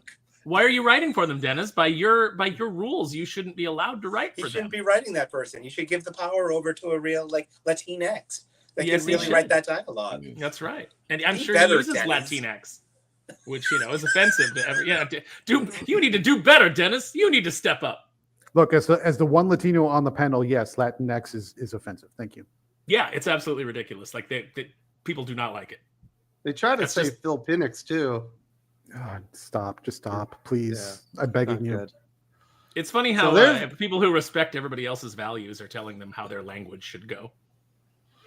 So we got the retail perspective. We've gotten a reviewer perspective. Let's get a reader perspective. Sully, Yes, you do sir. not look at anything with a critical eye. You're looking for onomatopoeia. and character on, No man. critical eye. That's I about love right. What That is sounds the right. name of this show? That sounds accurate. I love onomatopoeia. Dude, Ryan Stegman was laying that down in X-Men 8 this week, man. That was pretty good. But we're not talking about that. We're talking about Absolute versus Ultimates. So I made a commitment to start with 2 Ultimate titles in my poll list. One was Ultimate Spider-Man. The other was Ultimate X-Men. Over on the Absolute side, I ended up buying 3 copies of Absolute Batman, but I gave one away to my nephew because I wanted to give a Would have kid been a worth comic hundreds book. of dollars.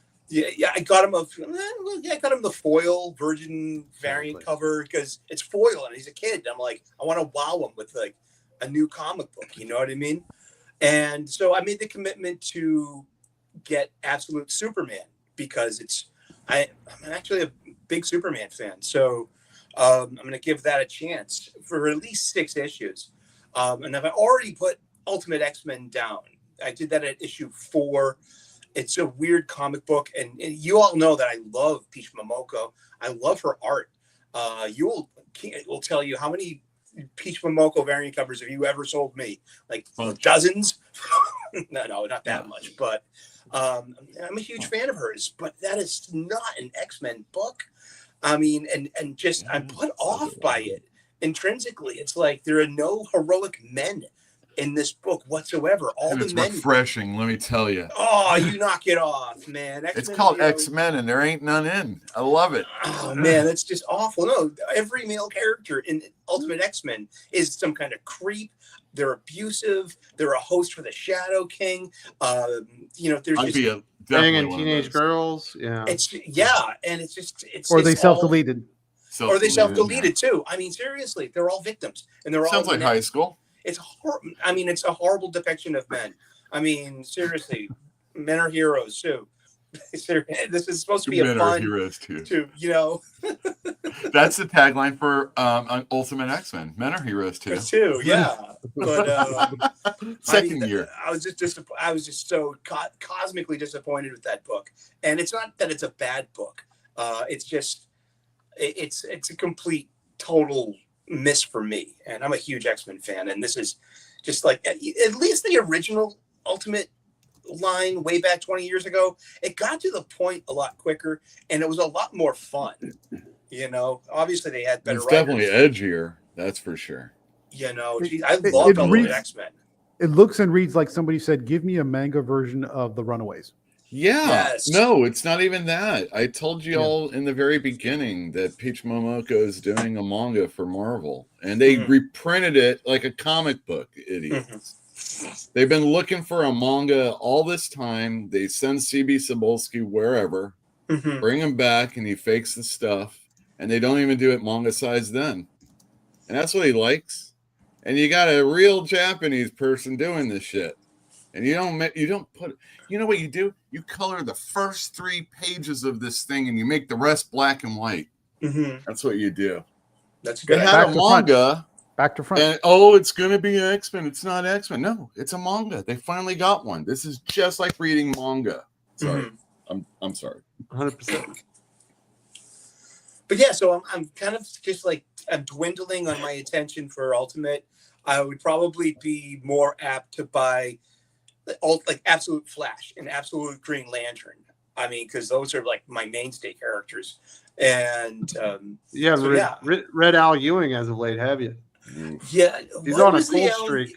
He's doing Immortal Thor, right? I mean, I've been satisfied with that. I mean, there are a couple of Ewing books out there over on Marvel that aren't all that bad.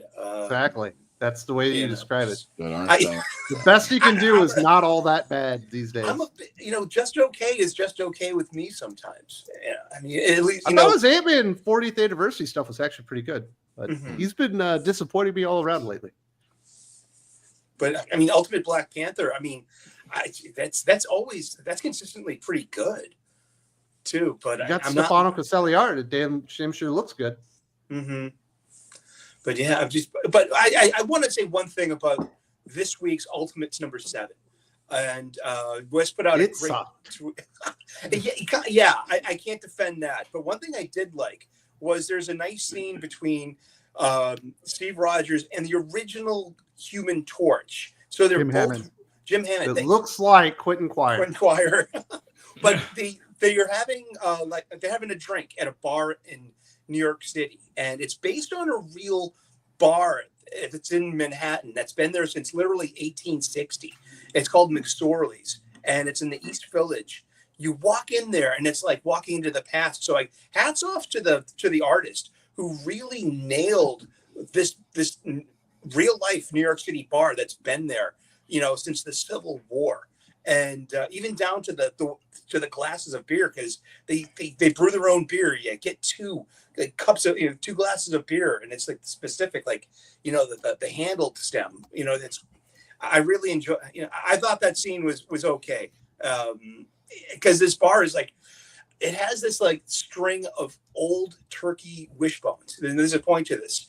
The kids going off to World War I put their wishbones up on the bar, and the ones who came back took their wishbones back. And so there's a string of old, kind of dusty turkey wishbones on a string, and you can't touch it. Just look at it, because those are the wishbones of the American soldiers who never came home from World War I.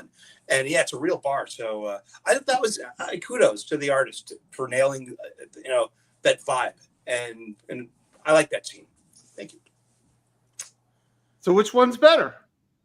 I say Absolute. There you go. Absolute Universe is better. I'd now, say Sparrow, get the writer's perspective. From your perspective, as someone that's an editor and writer, which one are you feeling more of? I know you love an Absolute Batman like everybody else. I don't care either way. None of these universes matter. It's just like whenever they can't get their regular universes in line, they give us an ultimate or a absolute universe, or some spin-off universe that we're supposed to get excited about, and I'm not excited about it. I agree with the chat that like this will maybe last 3 years if we're lucky, and then they'll be done. They'll be on to something else. I don't care. Like Absolute Batman is fun because it feels like a parody. It just feels like that. Like this is the dumbest version of Batman that we can do and make fun of him. That's what Absolute feels like to me. So I'm enjoying it on that level, but I don't think it's good, and I don't think the dialogue is good. I think it's I just think it's funny. Much like you think Ultimates is higher quality. Gabe sus. I just wanted to mention that. What do we think? You're coming in real hot, Jim. Yeah. Yes. Hot. Yeah, you got to let it time to settle down. But what do we volume, think fine. Jim just cracked open? Was it like a Pabst Did you Blue hear it? Ribbon? Was Pabst it Blue a Ribbon. Mr. Pibb? Some Fat Tire. Mr. Pibb. No, Jim is definitely a Bud No, Light it was guy. definitely a can. Fat Tire only comes in bottles. Yeah. No, it was a water. I hate to You got ruin. canned water? It wasn't a can. It actually was a screw top deal. I don't know why it's here. See, I that's did what I'm pull saying. off It could have been Fat Tire. Yeah. And legitimately, I'd sooner drink all the other things you said than water. I don't drink a lot of water, but my throat is killing me. I'm having a problem. Dylan, you explain okay? to We Jim were the assuming- benefits of drinking water. Do tell. Oh wait, no Dylan here. So, Jim, we thought maybe that your neighbor had rolled you or something. Yeah, that's what it sounded like. He's already gone. Somebody Somebody beating Jim once up told again. me the world is going to roll, Jim. My mic this is one of the problems. I wasn't gone. My mic ends up. I don't know what's wrong with it. It keeps turning off. It's like anytime I had Gabe- one with the loose mouth. cord, and every That's what I 5 think it minutes. is. Yeah. Did it happen where if you like even bumped it, it would just completely absolutely. that's what it is. Then I got to get a new cord. I have That's one what of the those, problem too. is. Yeah. Yeah. Hey everybody. So what happened, Jim? Did you get rolled by your neighbor? Did you fall down the stairs? I did not. Did you have to stop a fight there was- between the boys? There was some fights, but there was I other knew it. things. So yeah. So yesterday, my son turned off our electric. That even popped off again, and I thought that there was trouble, but we're okay. I'm good for another hour. Good to go. You didn't almost die this week? No, Very good. I might want to, but For the power company?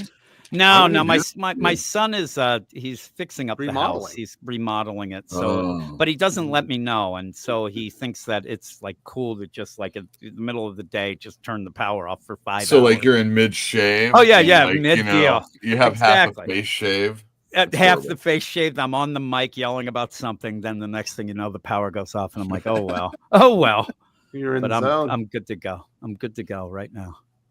Absolutely. So you missed out on a wonderful conversation. We were talking about Absolute versus Ultimate from different perspectives. We got a reader, critic, retailer, all that kind of perspective. Let's get the Critic. Jim perspective. Which one do you think's better? Are you more of an Absolute guy, or are you more of an Ultimate guy right now? Geez, it's tough because the Ultimate stuff I think is boring at the moment, but it still has. I still think that the Ultimate Spider-Man is giving people what they want and what they kind of need. I don't see any of that from the Absolute stuff, but if you go as a whole, I think that there's some there's some problems in both. I don't really like the Ultimates. That's like me and Wes's favorite little side book, but people seem to like it. Till this week. But people are against Ultimate X-Men.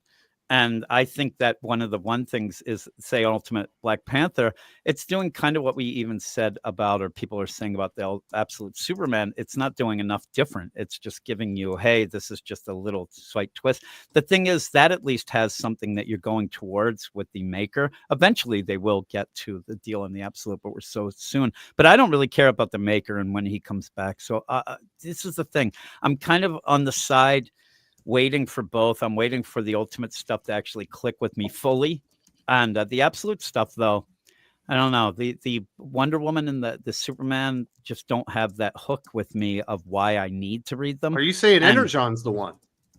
Or Ghost Machine, we could go. Yeah, I'm saying like both of them end up. You have to give us a reason why you have these alternate deals, and at least you have Ultimate Spider-Man, who does that. That it does it. You have the family, whether or not it's boring or not, but you end up in the Absolute deal. I just heard Aaron at the tail end when I came in. It's goofy. It's over the top. I'm not going to tell you it's an Eisner winner. It's more of like a popcorn midsummer crazy action movie that you go and you have a lot of fun watching. Yeah, Fast and the Furious. Where's Doc? Yeah, that, or even like the Transformers movies, like stuff like it's bombastic, it's big, but I don't think I need that all the time. And I'm worried about the Batman being the one that has that. Maybe you need to dial that back a bit, but the other two aren't very fun. And they're not giving me that idea that I can convince somebody. I said to you when we talked a little earlier, how do you convince somebody to like that Superman? And I'm saying if we did like it, and we're like, oh man, I love wanted it. to sell it to your friend. Yeah, and Uel was the one to talk to. Like, how do you sell it? What's the hook of it? Saying, well, he has a dust cape. Well, it's a slightly different. We see more Krypton. All the things that are there to push it are never the exciting things about Superman, because if it all came down to it, they said, well, what's the Superman like? Is he good? I'd be like, I really don't know. He has a weird haircut. People see him. And even when you concentrate on that stuff, you realize like a Wonder Woman, she has a big sword. Oh, Cersei in hell. One. Yeah. And so when you go, at least Wonder Woman, you could say it's different. She's in hell, Cersei, but that's only going to really work for people who would know Cersei or really be invested. It's a weird play. Like the elevator pitch, I don't think is there for the other two. And the elevator pitch for the Batman is, oh my God, he's so crazy. He has a dump truck mobile and he's got this and buildings. Or say he's, getting hydrochloric acid and taking people's thumbs and toes off. But again, like, what are the pitches for it? At least the ultimate, you say, Peter Parker, Mary Jane kids. And a lot of people are sold. Most people I saw when they ended up, it was that play that first, it came out. A lot of people were against Ultimate Deal. They heard that. And then the next month, boom, it took off. Many of those people don't even care or know about the backstory of the maker and all that stuff. One of the books that's really dealing with it the most is the Ultimates with, Tony, Iron Lad and things like that. But I tend to find that book a little disjointed, not really feeling like it's giving me enough to give us the world. It's like one shot here, Midas there, Hulk as Iron Fist in heaven. Both of them, though, I need something to kind of come together overall. So my answer is, I can't wait till they're in Wayne Tower and Alfred's like, we need to get to a car, and he's like, this building is a car. They just drive Wayne Tower down the street. Just the tower's wobbling. Tom Hanks is saying he doesn't get it. There's a lot of things going on. I love Aaron's Batman voice. Yes. The Superman, I guess it's his righteous indignation, and if he keeps going that way as a character, defending... You just say it's Antifa Superman. Say what? Yeah. So I was thinking, there's that whole thing about that CEO that got gunned down. And if Jason Aaron was starting writing this book they would do that now, and it was going to come out a few months later, I wonder what would have been going on. Yeah. It's weird. Again, the reason why it seems these guys are mad, Lazarus is mad at Superman, I'm not sure if Wes brought this up, it's something we talked about, though, is that he did the job that they needed to be done too quick. That seems to be the deal. And I said, what you should center on is these miners are pissed now that now they're expected to get all these diamonds within 3 minutes and they can't do it. Now they hate Superman. It's more of a union thing that they're mad about now. But it's just a weird play, Jason Aaron. And it does seem like Kelly Thompson and Jason Aaron think that they are writing something more important than maybe a Scott Snyder thinks he's writing, and yet that's fun and kind of that's the part of it, is you see things that you're never going to see, but in a crazy, goofy, over the top way. And I think I can get behind that for a while. But the Wonder Woman and the Superman, even though they're selling gangbusters, I just don't see it lasting if things don't improve with those other two books. Yeah, the log line for Absolute Superman is, what if Kal-El was brought up by Occupy Wall Street protesters? Yeah. Yeah, it's almost, it's even if you said something like, you don't get it, this Superman cares about people, you're going to say, well, he always does. No, it's different. He's got an emo haircut this time. Oh, okay. Well, Jason Aaron, even though it's like in another country, doesn't he come from I don't know where he's like south or something. I don't know, somewhere where there's probably a mine being worked on. Yes. He's visited West Virginia one time. I think he's more. I know he lives in the Kansas City area, but I believe he's actually from like Mississippi or Alabama. I don't think they got a lot of mines there. It's not like. Well, I might be wrong, but the Appalachian Mountains. hey man, I'm on the He coast. visited West You Virginia. know what I mean? Give me a break. California is big. You guys don't know. Yeah, that's true. I mean, if you peel back that layer, if you peel back that layer a little bit deeper and just generalize it, basically the pitch for all three of those titles is how they were raised. Wonder Woman was raised in hell by Cersei. Superman was raised on Krypton and had an appreciation for class differences. Absolute Batman was raised poor, but somehow can afford multi-million-dollar gadgets. I don't know. So raised by his mom, single. Raised by his mom. So really, the only thing that they really made that was different was how they were raised, and even then, the differences aren't super huge. Superman's parents were still good people, and he was alive. You know, I mean, he was a kid. Yeah, Wonder Woman was raised by Cersei, but this Cersei is still kind of a good person. Like she became it's almost the thing in that it's kind of a juxtaposition of the idea that Wonder Woman is the one who changed Cersei and made her, but again, she's not a main character, and she's not ridiculously evil villainous. No, so she kind of what she became is very bland. Is what it was. And maybe it would have been, I said to Wes when we were talking, the idea that maybe it would have been better if Cersei was just over the top evil. And Wonder Woman starts that way. I know it's different, but it is a different universe. Like Cinderella's stepmother. And then gradually becomes better seeing when she comes to man's world, quote unquote, and sees that not everybody's like that and sees that the thing. But instead, you kind of Wonder Woman changed Cersei to try to get back to what would be the norm. Wonder Woman, great. Cersei's to get it far away from anything interesting. And it seems like a weird play. Like you said with Jason Aaron, hey, we're going to show you without the Kents, he's still a good guy, but he cares about other things, but he's still a good guy. Maybe make it that he's a piece of crap. Maybe, go full out, go bonkers like you did with Batman. And then he's murdering people. He's melting people's feet off. Exactly. Yeah, psychotic. Right? Dude, he'll never commit a crime. You didn't realize his dust cape becomes a big dump truck. And he's like, yeah, let's ride. We don't have a car. Yeah, we do. And it's just his cape. Next thing you know, the dust cape becomes a big dildo. And he's like, what'd you call me? Dildo. Yeah, he's like, your new name is Peg. Let's go, baby. They're like, and then you have Lois Lane, who's part of a bad organization. But then he pulls it back to make her seem more naive, not realizing that she's in a bad organization. He's trying to murder her like 5 times. Yeah, in this she's the bad organization member with the heart of gold. Yeah, with the heart of gold. Like, don't do that. I don't like to write, but I'm going to just do this for the first. Yeah, I love that. Well, I think that you would appreciate the thing that got me mad is that she didn't yell to that guy then, how do you spell that? Because she can't spell worth a shit. It would have been a funny little wink. But you end up just, again, like, when she said, I'm going to write this myself. And I really like that. It's eye rolling. That wasn't like, yeah, this is awesome. It's like, you tight, really? Baby. Yeah, I wanted her to be like, this guy's a piece of crap. Even then, she's in a bad organization. She's like writing a romance novel about the Superman who is the enemy of that organization. I don't think that's going to go well. I don't think they're going to sit there and say, oh, this is really great that she said he smells of cedar oak fucking bourbon. Something like that. I got to say, though, that is 100% stalker shit. That is like she's there now. She's she was right there and she's got the dust in her nose. You know that's what I mean? True. Come on. Yeah. You don't know. You got dust in your nose. You don't know how you're going to react. He was dusting all everybody over people's faces. He was, man. Oh, my God. This guy has like super semen, just like pollinating the whole freaking earth. You know? But it's not him. It wasn't him. It's Saul. It's the AI in his suit that's doing all that work. And didn't though at one point I laughed because Lois, after seeing that everything that happened was Saul and Dust Cape, says, I thought it was the suit at first, but now I think it was the man. I'm like, no.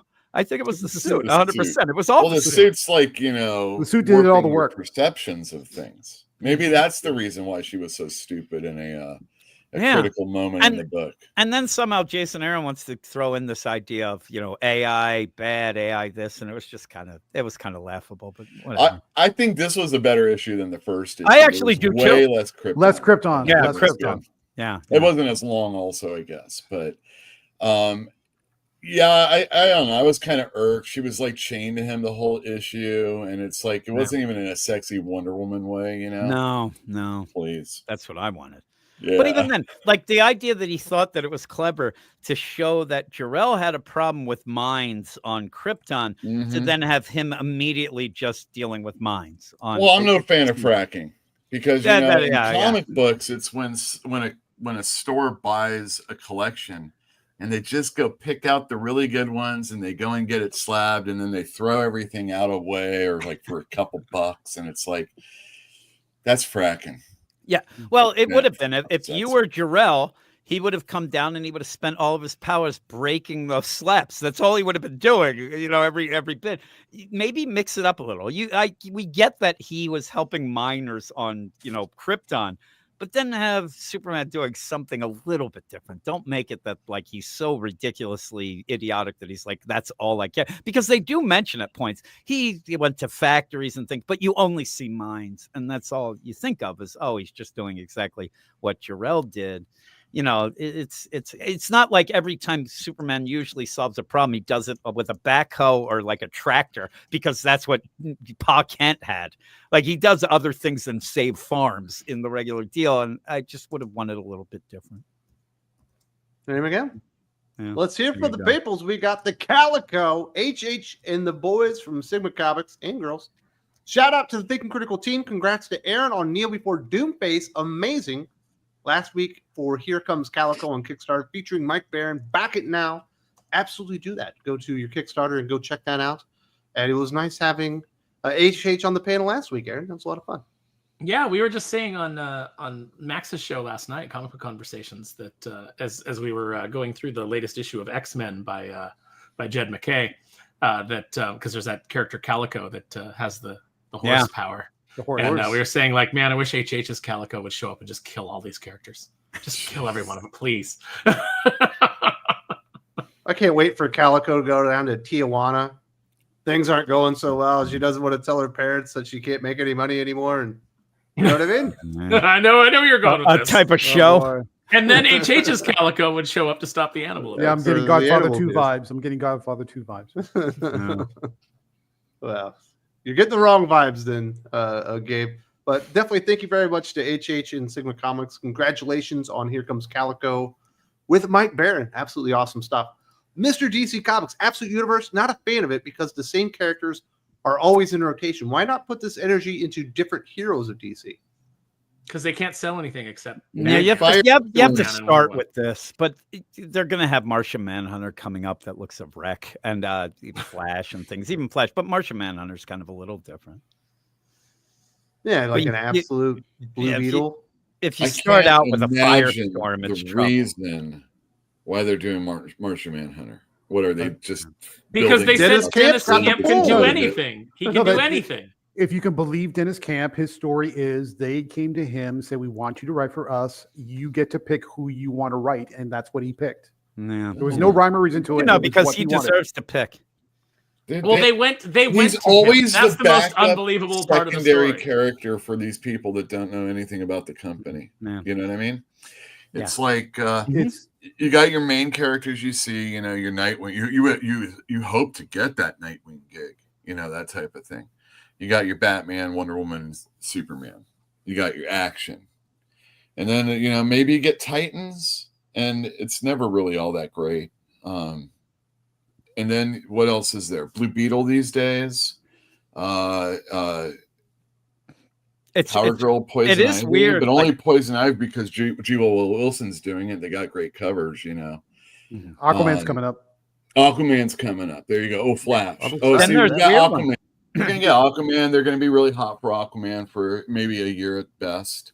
Maybe Jeremy Adams is doing a bunch of really good stuff, but it's Aquaman. Nobody cares. Well, and I'll even go with the Mr. DC. The reason why they don't is you'll see there's a Metamorpho book coming out. It's Al Ewing. Metamorpho is one of those characters. And I don't think that it'll, I think we all. Nobody likes Metamorpho. No, and so that's like when you're a Hawkman fan, you get a series every 8 years. You have to do a series every so often just to make sure that your copyrights. Yeah. I know, Aaron, but there's always a Martian Manhunter one. Yeah, there's a Captain Atom book coming up. That Atom project, I think that will fail. There was a Riley Rossmo Martian Manhunter that really sucked. Yeah, it was with Steve Orlando. That one was actually. That was one of the better things that. Look, was so true. here's a perfect example of how you could do it differently. If you're going to do like an absolute Aquaman, what you would do is do Aquaman, but instead of using Arthur, you use Lagoon Boy. Go full on Fishman, and then give him a different backstory, give him a different circumstances, and make him more Beastly. What they will do, though, what they would do is that, get this, his mom is from the land and his dad is from the ocean. Oh my God. They just blew our minds. Oh my goodness, that's crazy. Yeah. And he can't swim. That's the other thing. Yeah. Yes, it does. By the way, Steve Orlando was at GalaxyCon this weekend and had a panel on character creation. Oh, they gave Steve Orlando a panel on character creation. So it's like, yeah, you can sit up there and you can go. You ever think about just raping dudes in their sleep? I do, and that's why I created the character Sleep Raper. Mr. DC Comics continues. The same characters are always being used, and they're out of ideas, and this is why they have to create another universe. Where's Animal Man B-list? Yeah. You can only make Animal Man work with like a few select writers. Obviously, Grant works for it. Lemire did okay. Lemire, yeah. Well, I got Camp with Grant on Animal Man. I mean, as good as it was, everybody has to kind of aspire to have this really important story with this character now, and it's just Animal Man. They need an Adventure Comics again so they can put an anthology of all this stuff and not charge so much for the individual issues, maybe. The thing again, even in the chat, Rolling Dodge was talking about, hey, they did have a Hawkman thing, and they killed it because nobody was buying it. The sales were horrendous. Whether or not people loved it and it was great. The sales are pretty good. Were not buying the villain. Yeah, that's the thing. Even a little after that first 12 issues, that definitive origin deal, it was kind of a jumping off point. For some, it went down a little, and then it got killed. But obviously, Brian Hitch jumps off, and that was. And here's the thing too, and when you do talk about it, when you say sales they were good for a Hawkman book, but they weren't. Mm-hmm. It wasn't like they stopped something that was selling 80,000. It wasn't quite that much, and that's what matters at the end is sales. So it seems sometimes. I don't know. That Hawkman series is great. We just finished reviewing the first 13 issues on the Patreon and the Comics Guilds with Nick Wise. We had a lot of fun. We're doing Sleeper next. Legitimately, it's one of the books that I argue with people about how good it was. The first 12 issues was my book of the year that year. And then because of it, whether or not it was his fault, Venditti's fault or whatever, that book took a tailspin completely. But that first 12 issues is great. Because Year the Villain made him do a bunch of stuff he didn't want to. But by the end, he had recovered it and got it back where it needed to go. It was good. Yeah, but again, it was just too late then for the sales and stuff. Sometimes series go a little bit longer because of those events when they might not have anyway. I remember like Orion by Walt Simonson. He got to have a 2-issue fill-in, a story there with an event, and he got extra issues out of it. So it's kind of it's good and bad at the same time. I think sometimes. Yeah, it's unfortunate. You just got to appreciate when you have it and hope that they put a good writer on your favorite character that isn't an A-lister like a Batman, Spider-Man type of character, because you're not always going to get them. And we haven't even had an Aquaman for like 3 years now, so I'm excited for that. Should be good.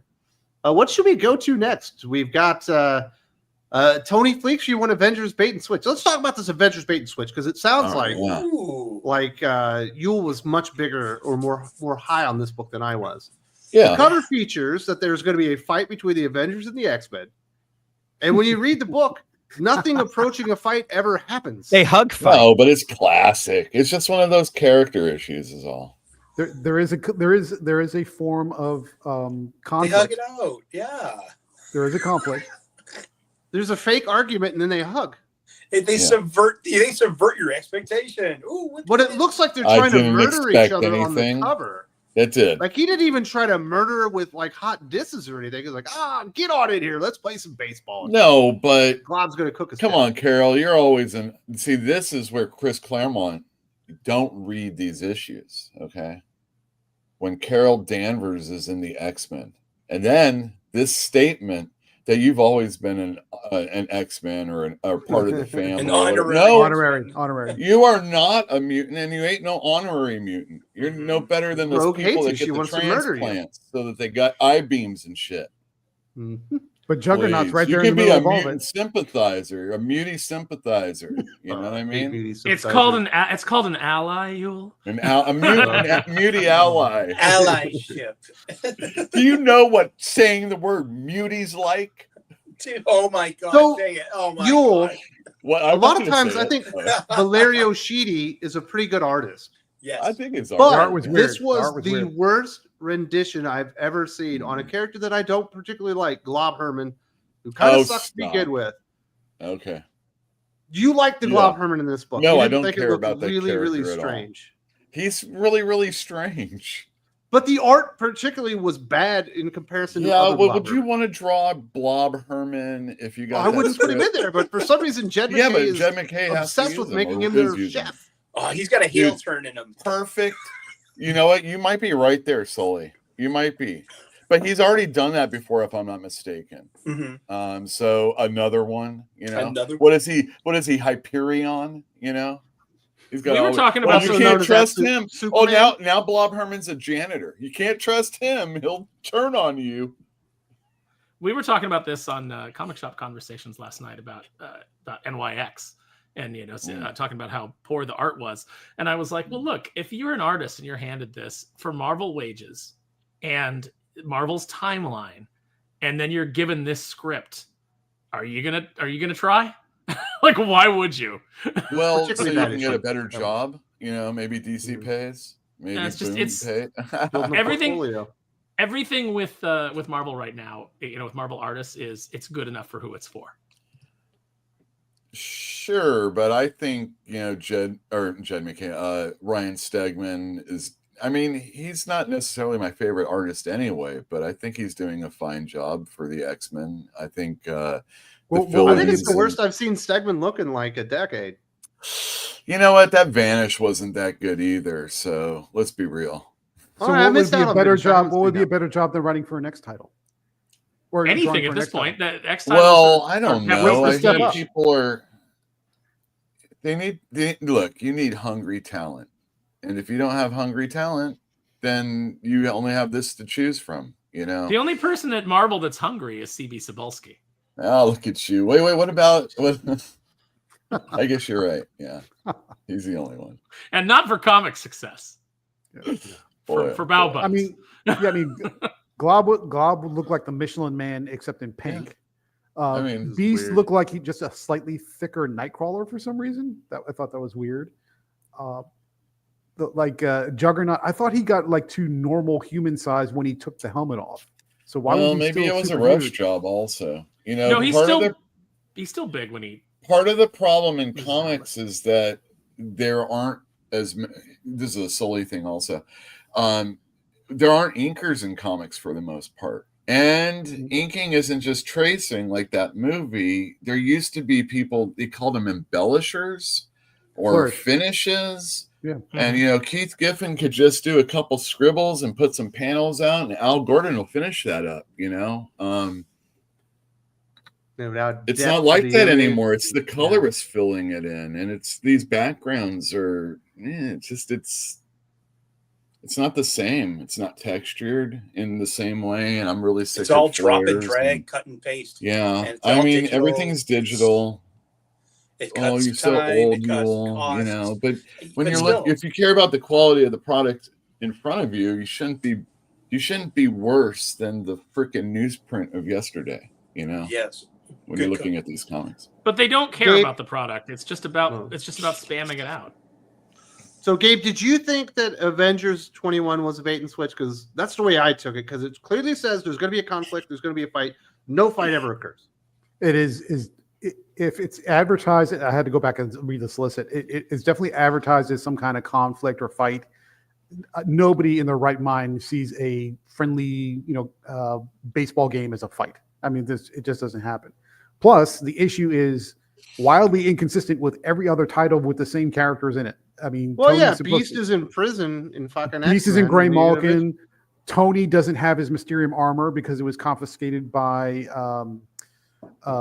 Ironmonger's daughter. What's her I name? love that. All these He's other got things 3 that are different going on, armors. and this is coming out at the exact same time. It's not like there's a month separate, Same like a writer. separate title. It's Yeah. it's the same writer in the same location, and all the characters are in different places than what's being described here. It's basically a very big puff piece to say, hey, when Doom comes, we're going to work together. That's basically the whole point of the issue. It serves no other rationale And other than to say that. Well, Timber Tony's got to get over- really excited about Storm. But isn't also Tony She's supposed to on be the West dying from Coast? radiation poisoning right now. Yeah. She didn't look like she was dying from radiation poisoning. Magneto was Sorry, sitting sorry. in What her- were you saying? We cut you Yeah, off. go ahead. No, I'm at, well. Isn't also Tony on West Coast Avengers as well? Is that like in current continuity? And over there, he's got the Silver Centurion armor. So he's I like, disavow the Yeah, existence he has of to have that an comic. analog armor because of whatever happened at the end of. There used to be editor boxes that say this story takes place before this. I mean, we used to have that a little bit more often. But even still, you know, how does Spider-Man fit in when he's in 5 different books? You know, some are telling a story that's just kind of out of time until they decide to put it in time. And then, you know, it's, you know, I only read the Bendis ones anyway, you know. I thought it was like that. particularly egregious because the X-Men and the Avengers book are literally written by the exact same dude. It's, well, They're all I Jim don't know what to McKay. say. Yeah, Yeah, man. I liked it. But It's the fine. thing I didn't like was the bait and switch. But you thought it was a fun book? Yeah, it's fine. I I love liked it. I don't read Avengers. I mean, I don't buy Avengers. I read haven't Avengers. been reading Avengers either. I hadn't read it in 3 or 4, whatever the last thing of Blood Hunt was. I hadn't read it since then. Oh yeah, But every once in a while, because it's a big title, Right. I come and dip my toe in. And this was, to me, the wrong issue to dip my toe in. Did you read the last? Did you read the last issue with the Black Panther kicking ass? that was Dude, fun. he kicked ass. I mean, he hasn't kicked ass in his own book for years now, but in that, he was just effing shit up. You know what I mean? Very nice. I didn't get to see that one. But I don't know. I thought was it was good. okay. I expect these character issues in between story arcs. And look, let's be real. Wes didn't make one video about some Avengers X-Men crossover series. So I didn't think it was really a bait and switch, you know. You don't think I'll make a video? No. Oh, That I'll sounds make a good. video. You You didn't hear make me? a series of videos about this event that's going to be happening. Therefore, when I see the cover, I knew it was only just a 1-issue thing, and it probably wasn't going to be anything big deal. How can you have that many characters and have something important happen? It's not an annual. Give me a break. Jose the Beast says Batman 155 is a bait and switch because the cover is deceptive because it shows the Court of Owls, but not a single one showed up. Or is it just No me? way. It is not just you, Jose the Beast. I That had the is exact true. same thing when I saw it. I was like, wow, there is no Court of Owls in this book.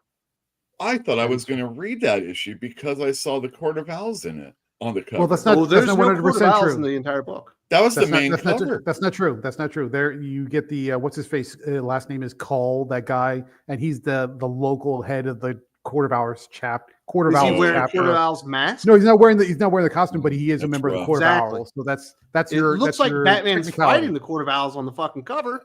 I mean, No, you none got to of at that least be in shadows and make me think you're wearing the mask. You Not know only what I mean? not only that, but they're Court of Owls wearing the mask, and I believe they also have police uniforms on. So they're like members of the police that are working undercover. I think, if I remember correctly.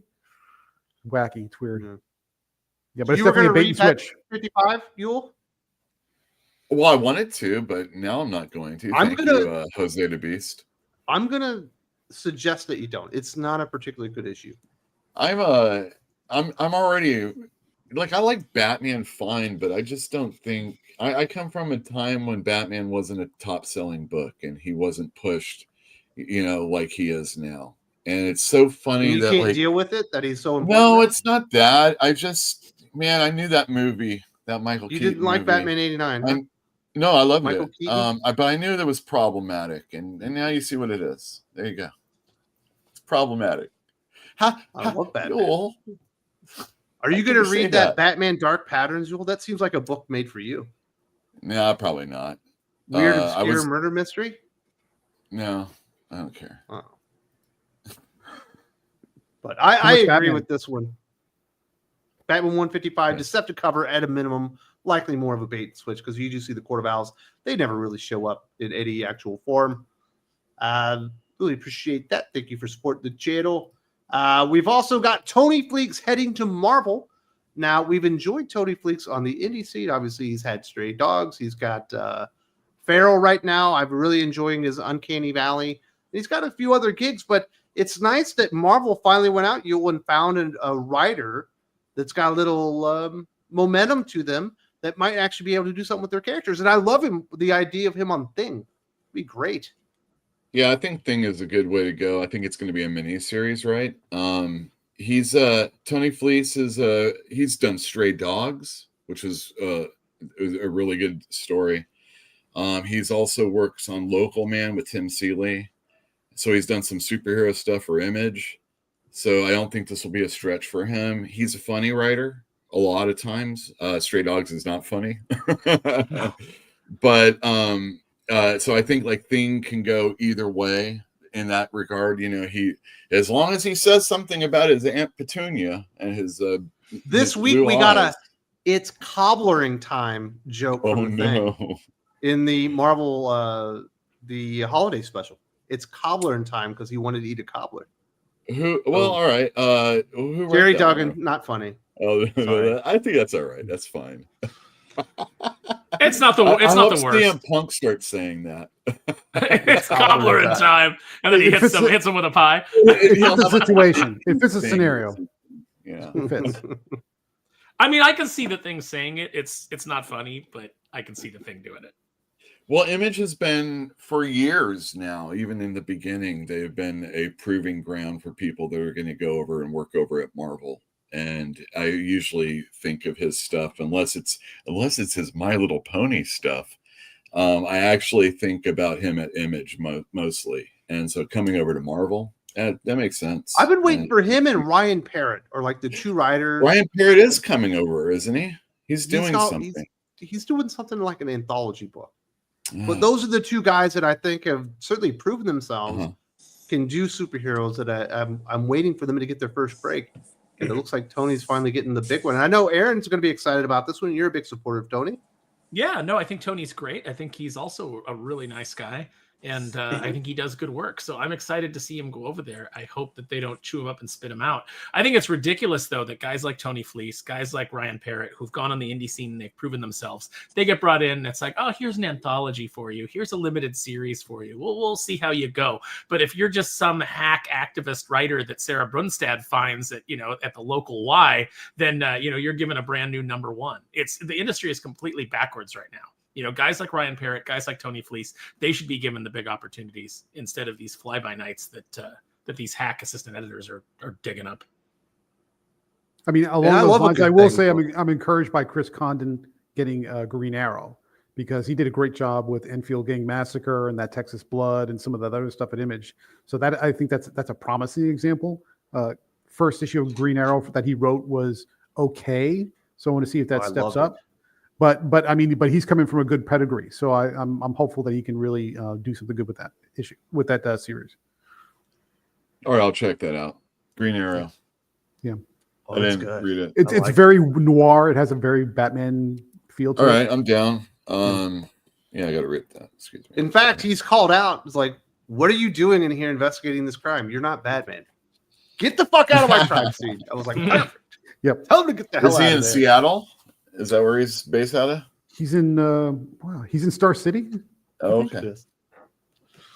Very nice. So it's good to see Tony there, and I love me a good thing like a Marvel 2-in-1, Clobbering Time, any of those types of things. What was it? Was it Scroogey that did the Clobbering Time? That was dude.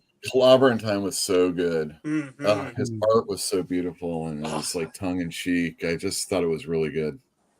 Yeah, so I'm hoping for something like that because the thing is awesome. They just have not been, focusing on him. I'm still trying to recover my cringe muscles from Walter Mosley's run last year because that was terrible. kind of That lame. was terrible. That was painful. So There's been some good things series. The Dan Slott one was pretty cool. It was only like 13 issues, maybe even less. There was a Scott Collins one that Jeff Johns wrote, and that was pretty good too. So there's some. If you're reading like Fantastic Four right now, every issue Thing takes the kids and goes somewhere, and then it's all about mostly Reed and Johnny. It's like almost all the entire story is all of them. Like, Thing's a big domesticated guy. Yeah. Well, that should tell you everything you need to know about Ryan North. Is that no, he takes Ryan the most North interesting character. He takes the most interesting character and sidelines him. So that are you kidding me? Not a Johnny fan. Storm has a mustache now. Are you kidding? That's right. He's got a Terrible mustache and he's he's got a banging biker worm. stash. It's a biker stash. I've actually pledged, even though I do not hate the Fantastic Four that he's Not a doing. fan. I'm not the biggest fan anyway. I am not reading Fantastic Four until the mustache is gone. It's That's awful. it. I It's just can't do blonde, it just like anymore. his hair. It's But I if you will have read white that for facial hair, June. cut it off. That'll be great. It doesn't look good. Is there a But, story behind Unless the you're Big mustache? Papa Pump. If you're Big Papa Oh Pump. no. you can pull it Well, off. Yeah, not but he all dyed it that mustaches, way. you That's know. right. he was That's he was trying to go undercover or something, and he just kept He it. was. He was. Really? Everybody knew because he kept doing Yeah. shit behind their backs, and they're like, "Oh, he just Yeah, he- smells burnt matches all the time." You know. Yeah, it's like he got a job at a retail store or something, and he grew the mustache and nobody would recognize him. And then when he got Right. fired, he just said, "Oh, well, I love it, so I'm just going to keep it." That's Yeah. it. That's That his is it. thing. Last time I Well, I remember mean, why Thing wouldn't doing he? anything in Fantastic Four, he and Johnny got jobs at a grocery store, and we're like competing to become the employee of the Employee month. of the month. Yeah, that was stupid. It was stupid. It was like, man, the Thing deserves better than this. He needs to be clobbering some people. Ryan North So is I not think doing a Tony good job. Fleecs will do that. And teaming up with B-listers and elevating like lesser known characters. Are you kidding me? They have a whole squad full of B-list characters now. They gotta. I know this is weird, but they really got to start paring down this family. They're not the X-Men, you know what I mean? They need to pare Yeah. down all the families. Like, I it's mean, getting ridiculous. We all over. need a scourge, if you know what I mean. A crisis. We need Infinity Gauntlet, but they just take out I half the don't members of need everybody's family. fucking scrolls cavorting with human beings. You know what I mean? When are we going to get back to those days? That's what I'm talking about. No, that Well, was so comics. even though it was set up poorly, that's one of the other things I like about Chris Condon on Green Arrow is because he came up with a lame excuse to move out and be by himself, but it immediately took him away from the family. So it's just Green Arrow by himself without the family surrounding him. So it wasn't set up particularly well, but at least it gets back to that just be Green Arrow instead of the Green Arrow family, which is good. Very nice. Last name we'll cover here. Let's see if we can get through this one somewhat fast. Best comic books of 2024. We're into December. We're at the end of the year. We're going to discuss everyone's favorite Marvel, DC, and any book of the year. Sparrow, do you have a favorite Marvel book of 2024 thus far? Come on, the end. Nah. There we go. Sparrow is taking this one off. Uel Carter, what are you proposing as the best Marvel comic of the entire series, of the entire year? Not just a single issue, but like a one-shot or a run, like a title that you think is the best. Oh, there's nothing really super spectacular. I'm going to say Ultimate Spider-Man overall is probably my favorite book. I like the fact that we have Uncle Ben alive, and I thought the newspaper episode of the issue, I think number 10, was actually pretty gripping, and it was really exciting to see these characters do the things that they're doing, and it felt a little, I don't know, it's like Ben Urich. He would get those issues in Daredevil. I'm like, as a kid, I'm like, oh my God, why am I reading this issue with frickin' Ben and his fat wife, and it's like, those are great issues. I love them. And that one felt very much like that. I've been enjoying the series, seeing how Spider-Man late in life is trying to figure out being Spider-Man. It's pretty good. That's the best Marvel, I think. Very nice. Weird Science Jim, you got anybody? The Jim in the house. The Jim. I don't know. I mean, if we go one shots, I'd go with that Doom one shot with Jonathan Hickman. I thought that was really good. It's weird. Again, people get mad. I kind of like Spider-Boy. Only because it's like it's not There's the a couple greatest. misses in there, Jim. There's a couple, but it's not like it rebounded a bit. It's still it's what it is. I'd hate to say that that's my favorite book. It probably still would be Ultimate Spider-Man, even though I'm a little down on it at points because of it not really progressing. You've talked massive amounts of shit on that book, Jim. Well, what I say is, and I think maybe you wouldn't agree, but he might, the idea that we're a year in the universe. They point it out. We end up going to the whole, the ceremony again and whatnot. It doesn't feel like Peter's been Spider-Man for a year, though. It feels like he's been Spider-Man for like 2 weeks. We never really saw a lot of him being Spider-Man to get to the point where, oh my God, look, he started out like this. Yeah, like, at first he was this, but now he's learned and he's done this. We're just getting around to him. Hey, look at me, I'm a quippy Spider-Man, in one of the better issues, because we did see that. But I still do think that's probably the best overall book each time it comes out. But yeah, that would probably be it. And Spider-Boy, just to piss people off. But I think that's pretty good. I do like that book. All right, Sully, how are you going to make us roll our eyes this week? What do you think is the best book from Marvel? For me, my choice is still Philip Kennedy Johnson's Incredible Hulk. I love that book, and I only have 2 Marvel books on my pull list. It's Spider-Man, and it's you know it. Boom, splat. It's a very. I'm going to write a comic book called Onomatopoeia, and the biggest fan is going to be Sully. Yeah, right. But you're going to do it digitally. Absolutely, and there will be no onomatopoeia in the book, and a lot of based on principle, he'll have to. It'll be a silent issue. Holy bait-and-switch, that man. But yeah, my vote's for Hulk. I mean, I'm liking like the last issue of Ultimate Spider-Man was wonderful because you're finally seeing a fully realized Spider-Man. That the bank fight scene that was great. He's quippy, he's flippy, and but still, overall, I've been consistently impressed with Hulk, and will remain so until Phil Kennedy Johnson's off the book. Yeah. Very nice. Gabe, what do you believe is the best Marvel book of 2024?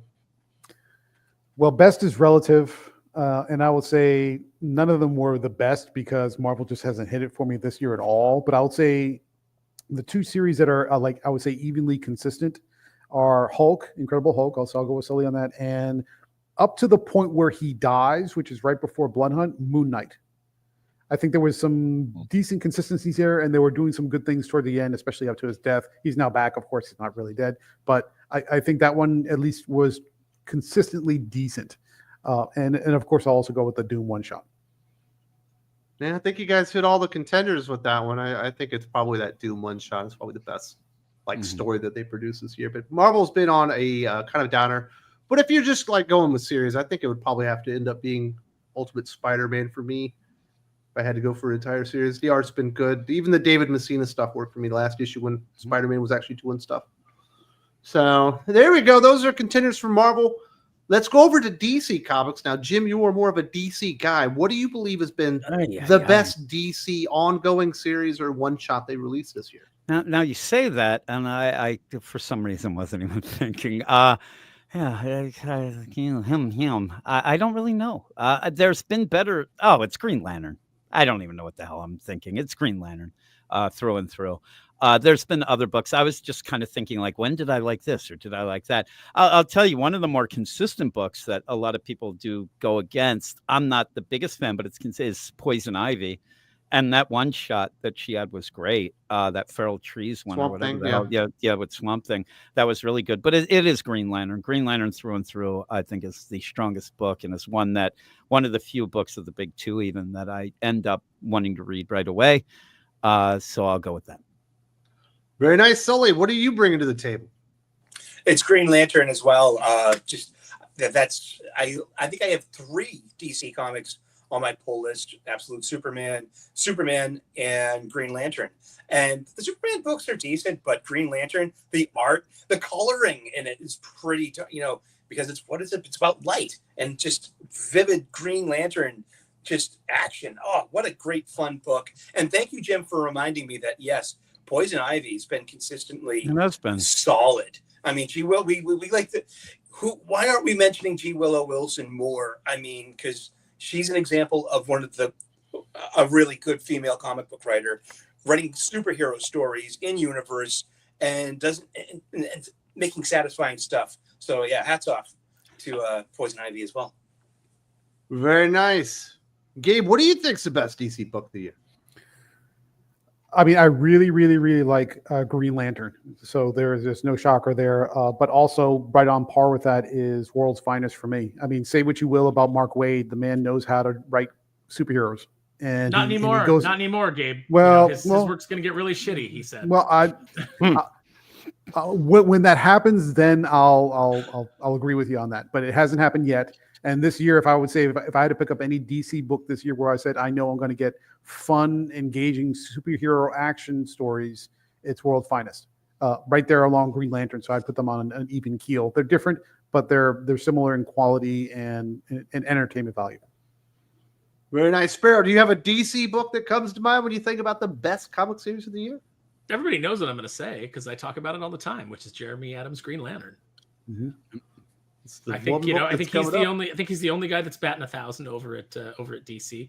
Not to take away from Gabe's World Finest, because I was enjoying World's Finest for a while until I hit the point like you did, where I was like, I'm just not going to put any money into anything Mark Waid does ever again.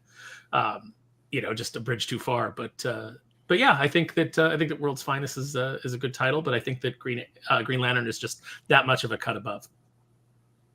I'm with you. What do you think, Uel? You hate Batman. You're not a big fan of DC Comics. What's your perspective on this?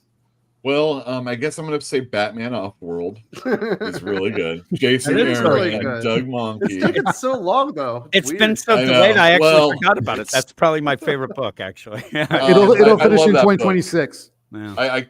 God, just one more issue. Just get it out, Yep, boys. that's it. But that one's been really fun and it's been easy to read. Love Punchbot. Pardon me? Best. I love Punchbot. Oh yeah, Punchbot's great.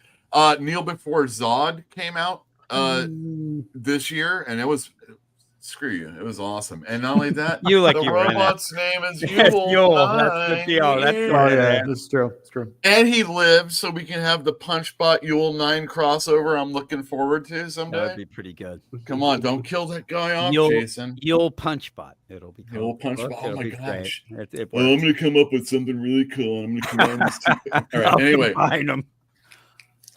Unfortunately, when you talk about main series, you're probably going to have something like whatever the crossover thing is. Like in Marvel, it was Blood Hunt, and I forget what the DC one was. Absolute Power. Thank you very much. Exception of those, I've been really enjoying Superman by Joshua Williamson. I'm a big Superman This fan. last issue and was really good. I haven't read it yet, so I'm looking forward to Good. it. It's Yeah. good. the Dan Mora art is really just leveling it up. Yeah, and we got Dan Moore, a guy who can get 2 issues done a month. Yeah, that last issue of Superman was really good. Yeah. So cool. talk about DC. I think everyone knows the best ongoing is certainly Green Lantern. I think it's the best thing they've been putting out. But that Lobo cancellation special with That was Kyle up Holt's there. art is like off the charts fun. Like if you just want weird fun, that was an amazing book. Mhm. So you know what?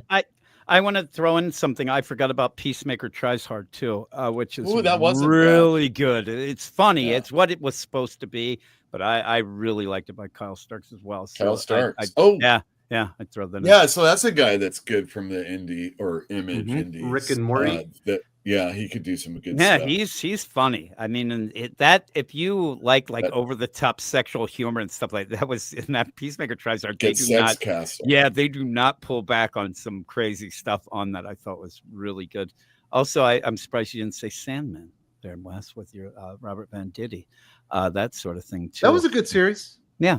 But Yeah, I mean, yeah. it had the Riley Rossmo art, which That's the definitely fit problem, that yeah. better It did than fit some it, of the but other still. books. But to be like at the very top, you got to have Yeah. everything kind of hidden. Yep. And that Yeah. one was kind of dragging it along. But the Flash book, I think, of those was even better.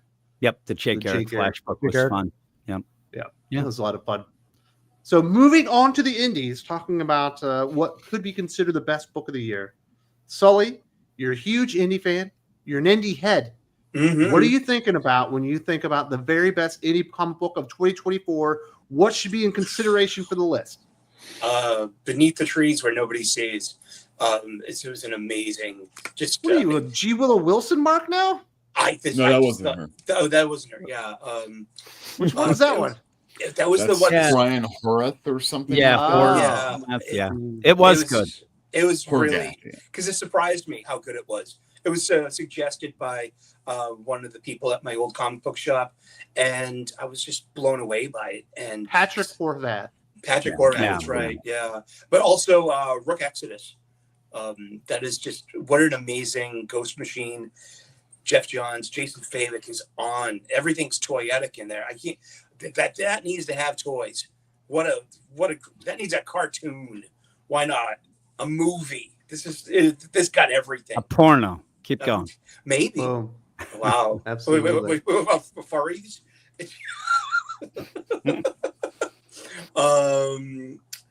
Let's see. The Sacrificers is still rolling. Oh, well, you get one book, Yeah. buddy. You trying to take everyone else's Oh, we only answers? get one? Okay. Oh. You could have a little discussion. He's about to name off the entirety of the fucking letter. Well, you said What are you doing to comics. me, son? Wait, I But know. yeah, No, Rook I have Exodus, to- then, yeah. And Beneath the Trees Where Nobody Sees. I mean, just pick up on those. Those are great. Very nice. Let's go over to Gabe Hernandez, who is a pulp head. Yes. If there ever was one. You know where What I'm are you going. thinking? I'm If thinking I- Dick Tracy or Space Ghost. Well, no. If I have to pick something, if Oh, I it only is get Conan. one top, it's anything with the word Conan in it from Titan Comics. They have Mm. killed it with everything. Conan Battle of the Blackstone, which is a 4-part crossover, just ended Savage this Sword. week. It was fantastic. Savage Sword, which is an anthology series with multiple characters, fantastic. The main Conan the Barbarian series from Jim Zub, fantastic. Killing it. Jim Zub is killing it. Titan is killing it. Conan would definitely probably get my top spot. Rook Exodus grew on me a lot. So that was probably very close. But tops for me, Conan all the way, because they understood the assignment and they ran with it. And everything is good. I haven't seen a loser in the bunch, not from anything that they've done. So Dan Alvin is asking, is Zub writing it all? He's writing Conan Battle of the Blackstone. He's writing Conan the Barbarian. He'll write some prose, maybe a short story in Savage Sword of Conan, but you also get some like Dark Agnes stuff, some Solomon Kane stuff, and normally there'll be other writers on those. But normally he'll have something in there as well. So he's not doing all of it. And Patrick Zurcher, who wrote the Solomon Kane multi-part series in the Savage Sword, is coming out with a full-on Solomon Kane series next year. And I'm really looking forward to that because I love Solomon Kane. So I'm a pulp head, and I couldn't have been happier. Everything that Titan has done with that property since picking it up has been fantastic. Very nice. Jim, you don't love anything. No. Is there an indie book that you love though this year? Yeah. I'm gonna pick 3 because I want to be like Sully. One actually is a combo. I want 3 now. One actually is a combo because Duke I'm putting as one of my biggest ones, okay. but the first issue came out last December, so I'm gonna add the GI Joe in with that to be a combo. Duke / GI Joe, same writer artist. Those are great, so I love those. And Rook Exodus is really good, but I like the first 3 of the Ghost Machine, Geiger, Redcoat, and Rook Exodus. I think everybody should get involved. They kind of took a little step back on the other ones that have been coming out, but they're still decent enough. But I'll go with those as my favorite. But Duke and GI Joe, I really like it. I'm not a huge Joshua Williamson fan, and I even Cobra Commander was great too. But if I have to pick, the one thing, but we could throw that in as well. Why don't you just say Energon Universe and you can just get that out? Yeah, that is. That's but how again, I file it in the story. Scarlet and those things, and even Transformers. Transformers Is in there. Yeah. Void Rivals. Yeah, all that. All that's great. I mean, you can't go wrong with going with those. It's true. You're 100% right. Good to go. Very nice. All right, Sparrow. We need to hear what you think is the best indie book of the year. Oh no, he's still muted. He's saying kneel before Doomface 5 times fast. Yeah, probably. Well, that's next year. I was going to say, no, kneel before Doomface. It doesn't count right now. That'll be next year, definitely. But no, I'm gonna echo what everybody else said here. I think that Rook Exodus has been fantastic. I think that all the Energon stuff has been great, and Jim Zub's Conan has been killing it. And I'm really enjoying. Except for Scarlet, and I'm really enjoying Flash Gordon. Which is a character that really I've always sort of appreciated from afar. Mhm. It's good looking too. Yeah. Again, Jeremy Adams, the one of the few creators out there that actually acts like he enjoys comics. Oh, He does. Like every time I've run into him, like, and I talked to him, at a show or like ran into him at the Energon event. mhm. He is just so enthusiastic, and it's like that's what's lacking from a lot of these writers now. A lot of these guys are miserable in comics, and Jeremy Adams is a guy who's having a blast, and it comes through in his work. Mhm. Very nice. I think you're the only one that hasn't given an answer. You are the big indie. Yeah, I like indies. I like different things. I like when mainstream superhero books get a little bit of a different flair than you're normally going to see. Even if you really enjoy what you're seeing, it's a little different. It's kind of cool. So I'm only going to choose one because I'm going by your rules. But Fantastic Comics, I'm going to have a whole show where I talk about all the best of the weeks that we've had, and I'm going to compile what is the best book. But I'm going to give it away for you for free right here. The one, Spoilers. because I'm only going to have one. Paranoid Gardens. Guaranteed Gerard Way likes comics because he slums it every now and again to come do something usually pretty good. Not a fan of the Umbrella Academy, but his Doom Patrol was really good. And his Chris Weston on art with this Paranoid Gardens story for Dark Horse. That's my favorite one. But if I was staking my reputation on any one book that I would give to somebody, that's the one I'm going to give. That's like retired superheroes in a really weird nursing home that don't know there's superheroes anymore. It's more than that. There's I only read the first two issues. It's wild. It's a fun book. Sully, I had a conversation with him on X about another book, and we also talked about George R.R. Martin. Mm-hmm. So check us out on X. Very nice. So you guys mentioned most of the stuff that I have in my list. That's good. I think you've actually now mentioned everything that'll be in my top 10 of the year. So I think we're kind of a general consensus on what the better books were and a lot of what the indie stuff. The only book that wasn't mentioned, which will certainly be on my list, is Space Ghost from David Pepose and Jonathan Lau over at is that Dynamite? It is Dynamite. It's Dynamite. Dynamite Done in a while. I don't know how many covers are there.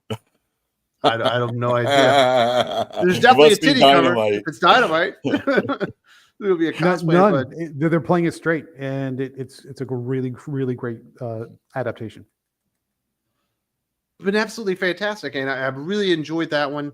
And it's not something I was looking forward to. You know, David Pepose had done that Savage Avengers. He'd done that really weird Punisher book. I was like, oh, he must not be very good. I checked it out, and I'm like, I think I'm absolutely hooked on this. It's like a better version of Batman right now. Nice. Mm-hmm. All right. With two Robins. So it's been fantastic. And that was fun. Let's hear it for the peoples. Mr. DC Comics, comic book battle, Superman 20, seeing Superman cut loose against Doomsday was a lot of fun. Green Lantern and Rook Exodus are two of my favorites. Nice. Yeah, Rook. Man, you just spoiled Superman 20 for Uel. He hasn't read it yet. No, come on. It's good. Rook Exodus is probably the best-selling Ghost Machine book. Yeah, but they deserve to be. They're very strong books, but I don't order I didn't order Rockefellers as much and Hornsby and Halo or whatever the hell that's called. Yeah. I kept the numbers a little bit smaller, even though I'm a Tomasi fan. It's just, some of those books that they just can't live in the same shelf with all the Marvel and DC and even other Image books. Well, they need to market better. Mm-hmm. Yeah, the marketing is terrible. They're just silent. Yeah, and even like on social media, like they don't talk about it that much. Like you don't see them out there really pushing it. Yeah. You gotta have that hustle, especially like look at the hustle that Scott Snyder had for Absolute Batman. You need that kind of hustle for Ghost Machine. Yeah, but Jeff Johns, that's beyond him. I actually think that he might be afraid to kind of put himself out there because then he gets all that hate from the movies and stuff. And I think that he stepped back from that, which is a shame. They need somebody. They need to maybe hire somebody to just be that like crazy spokesman person or something. I mean, it doesn't need to be him. But it needs to be somebody. It needs to be somebody. All right, I'll do it. I think Brian Hitch is the most vocal person of the group, and he's an old Brit, right? Jason Fabok's been doing a little bit, but not much. Okay. So Uel in Superman 20, you got Doomsday. Lois Lane is now Superwoman. and she's got this great thing where she's about to punch Doomsday in the face. Superman at the same time is flying around the world so he can blindside Doomsday while he's distracted by Superwoman. Yeah, looks good. One page. And also, they really make sure to take care and respect Parasite. And they do that. Oh, absolutely. All right, excellent. They do not. You're gonna love it. That was good. Yeah, they always use Parasite. Parasite. Yeah, well, Rudy ends up getting the short end of the stick. It is. I gotta say, Rudy. I like what they're doing with Parasite, but overall, I've always hated that character. Yeah, I'm like, that Superman cartoon with Parasite. I can fast forward that one. Oh, you're so good on the Superman cartoon. I know, but you know what I mean? He looks really cool with those dark eyes, too. Ideator says, does Mark Millar still have the deal with Netflix? I would love to see Magic Order in live action. I'm glad you mentioned Mark Millar. I didn't mention Nemesis Rogues Gallery. That's another book. They're all good, too. That is really, really good. Of his Middle World stuff this year, I think that's the one that stands out to me. Nightclub is picking up. Well, Nightclub's really good too, isn't it? Yeah, it is. It's one of those. Are you guys sure that Mark Millar's good? Because I saw that Mark Waid said that he was a fading star streaking across. Listen, you. When was that? you. That was during the whole what was it, Glenn, at the comic book? The cancel pig momentum. The whole cancel pig thing. Yeah. Oh, that was so long ago. You need to have a best of comic book drama. We should. That'd be a good stream. That's a good stream. All right, fellas, I want to answer this question. He does still have a deal with Netflix. Yep. And if you want to see the Magic Order live action, I think you're going to be happy eventually. Yep, I don't know all the details, but it's something that's in the works. I don't know how far along it is. Like, will you see it in 2025? I imagine maybe not, but I don't know that, but I know that it's being worked on. Is what I do. I'll give you a little bit of insight. So, they're all, technically speaking, they're all published through Dark Horse. So even though it's Middle World and Netflix are combined, it's all coming through Dark Horse. But when we get the review copies for the comics, they come from Netflix. They don't come from Dark Horse. Nice. So Netflix is actually doing the one that's managing that whole relationship. Dark Horse is almost on its own, even though technically speaking they're the publishers, and they are aggressively pushing that. They're trying to adapt those stories into live action. That's my favorite one. There's a few that he's done that I think are really top notch, but Magic Order, I've read the first 3 volumes, and I'm a real big fan. Who's the daughter? The important thing in this is who they cast as that daughter. I don't remember the names of any of the characters. The one who her first escape trick was escaping the abortion. Cordelia Moonstone. Cordelia. Okay. That's my favorite thing he's ever written, actually. That line there for that character. Hilarious. Very nice. Thank you, everybody, for the great questions and all that good stuff. I think we had a good show today. Now it's time to leave you all with some comic book recommendations. Sparrow, are you recommending any comic books, and are you making any awesome appearances this week? Because I know you like to hop around. I mean, everything is just kind of spontaneous. I remember last week you were like, "You making any appearances?" And I'm like, "Nah." And then I was on Purchase Show, I don't know yet. But as far as comic book recommendations this week, I only have one, which is Battle of the Blackstone 4, Conan. Otherwise, everything else that came out this week is just hot garbage. It was tough finding enough comics to do a best of the week show. I'm sure something slipped under my radar that was pretty good, but most of the titles from the mainstream titles not worth checking out. Mr. Hernandez, you've got Comical Opinions, you've got the YouTube, you got the written reviews. Do you have any recommendations for people?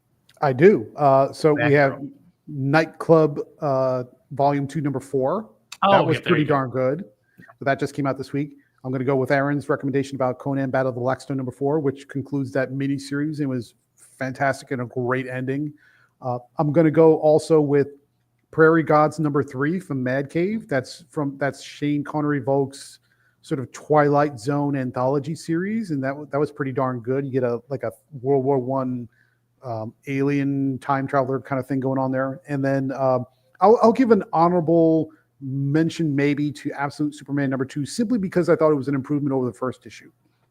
So if nothing else, just maybe the most improved recommendation.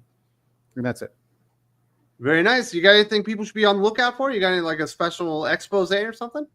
Well, I don't know. I think it was decided right before the stream started that that what I have to do the usual suspects stream. The usual So I suspects. got to figure out what that's all about. I don't know. We got to come up with a The format show about that Colin suits Kelly them. and Jackson Lancer. Yeah, but absolutely, please, follow Comical Opinions on Twitter, Facebook, and on our YouTube channel. That's where we're putting a lot of energy in right now. Let's get him over 1,000. He's so close. We're like 934 right now, I think it is. Yeah, so it's please, happen now. yeah, it's close. It's close. So you can buy Aaron's book. You can give this guy a couple subscriptions. You know? Oh, and of course, my recommendation is there's still time for late backers and Yield Before Doomface. So if you haven't picked up that late backer opportunity, please check it out. Oh, see, I can't now. Now I can't call Gabe sus for a while. Wow, That never stopped you. That never stopped anybody. Man, we got Appreciate Comics it. Perch in the chat, so I hope you are been enjoying the show. We had a lot of fun today. Who else we got? We got Mr. Uel Carter, the proprietor of Fantastic Comics to YouTube and the comic book retail shop. Are there any books specifically that just really reached out to you today? Yeah, I can't believe you guys hate on X-Men and like the main one, X-Men and Uncanny so much. I don't have any problem with it because I remember X-Men Gold.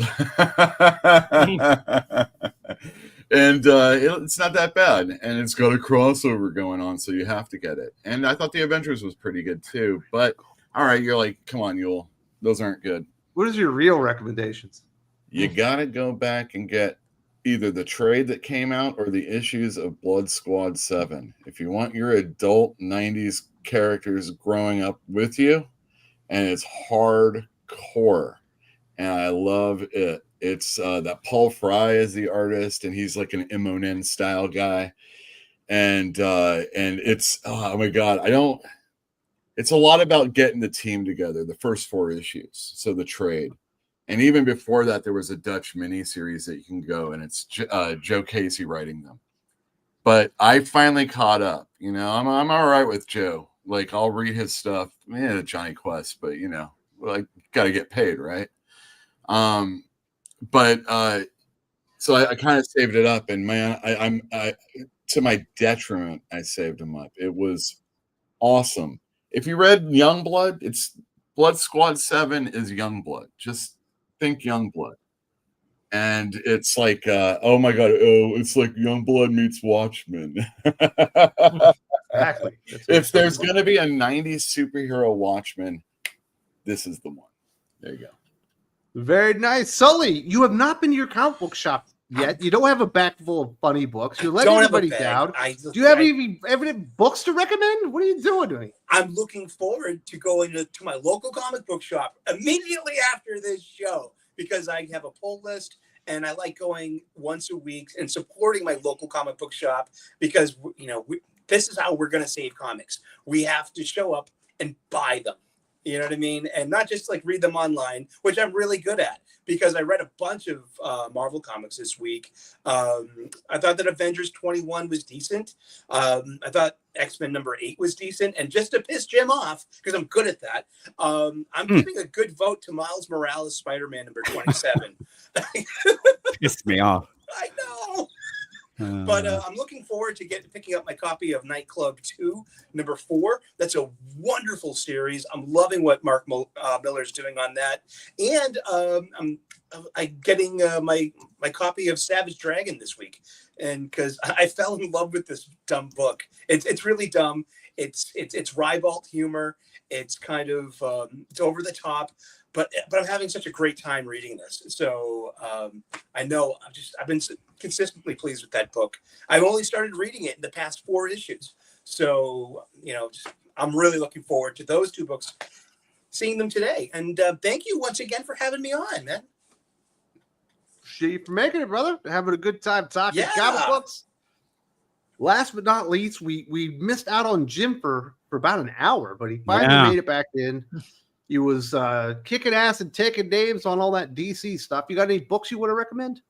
First off, I want to warn people that the book Long Cold Winter has nothing to do with Cinderella's album from back in the day. I might have been fooled by that, but actually, I really don't have a pick. I could go with Gabe and say Absolute Superman just because I did like it a little more.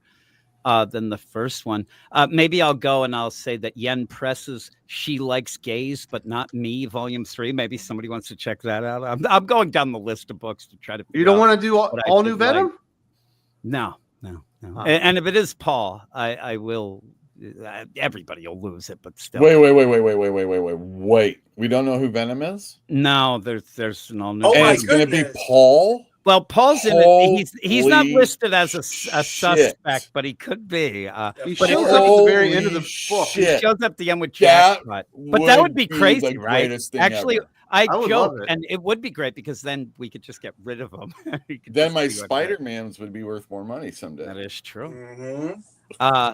But it also could be Luke Cage. What were some of this? What? Madam Yeah. Mask. Oh, Weird deal. Madam Mask, Luke Cage, Robbie Jones. Roberts, Rick Jones. Rick Jones. Robbie There's a fifth one. Rob. Oh, Yeah. man. Oh. If it's Robbie, like who would want that? That's weird. Nobody wants. You know, when I interviewed Jim Zub on my show, it was a Patreon exclusive. He said, you know, the problem is that all these characters always have to start dating each other. It used to be a superhero and a normal person. You know what I mean? And it's not like that anymore, ever. Okay, so Sorry. here's Sorry, a question: who is more hated, Paul or Nick Lowe? Oh, Niccolo. Trick question. No. It's the same picture. Not the singer though. I think I might hate Alejandro from Exceptional X-Men more. I really dislike that character. What, I don't the know, living man, mood ring? because Danny Chase is my most hated extra character. So until you know who Danny Chase is, get back to me on Paul. Oh yeah. At There one you point, go. At one point, I Who hated. always thinks he's better than us. I hated I do. Janet from the Poison Ivy book, but she's like a Janet gem from HR? compared- Yeah, she's a gem compared to Paul. She just this week she ended up nailing Killer Croc. So there you Dude, go. he suffered and saved along with Mary Jane. They survived in a hellhole for months. Yeah. Years, really. 4 years. Yeah. 4 Oh, years. yeah, That's And a had fake bond kids. that who are we to say who Mary Jane should like? Huh? Who are we? Yeah. She oh yeah, sure, for Peter it was 3 minutes. What are you But doing for to me her here? it was forever, an eternity. Yeah, I can say for I've sure seen him that, since then, and he's been so damn annoying. I don't think I can. All right. last it for you. Are you This is kidding why you're me? not allowed to ask questions, Gabe. I lead the fucking panel in the show because I need some chicken nuggets here, and you I got apologize. Yule's fucking trolling me. I He knows apologize. I'm hungry. My goodness, you guys. We're out of here. I hope everyone has a great weekend. Enjoy the Chiefs game.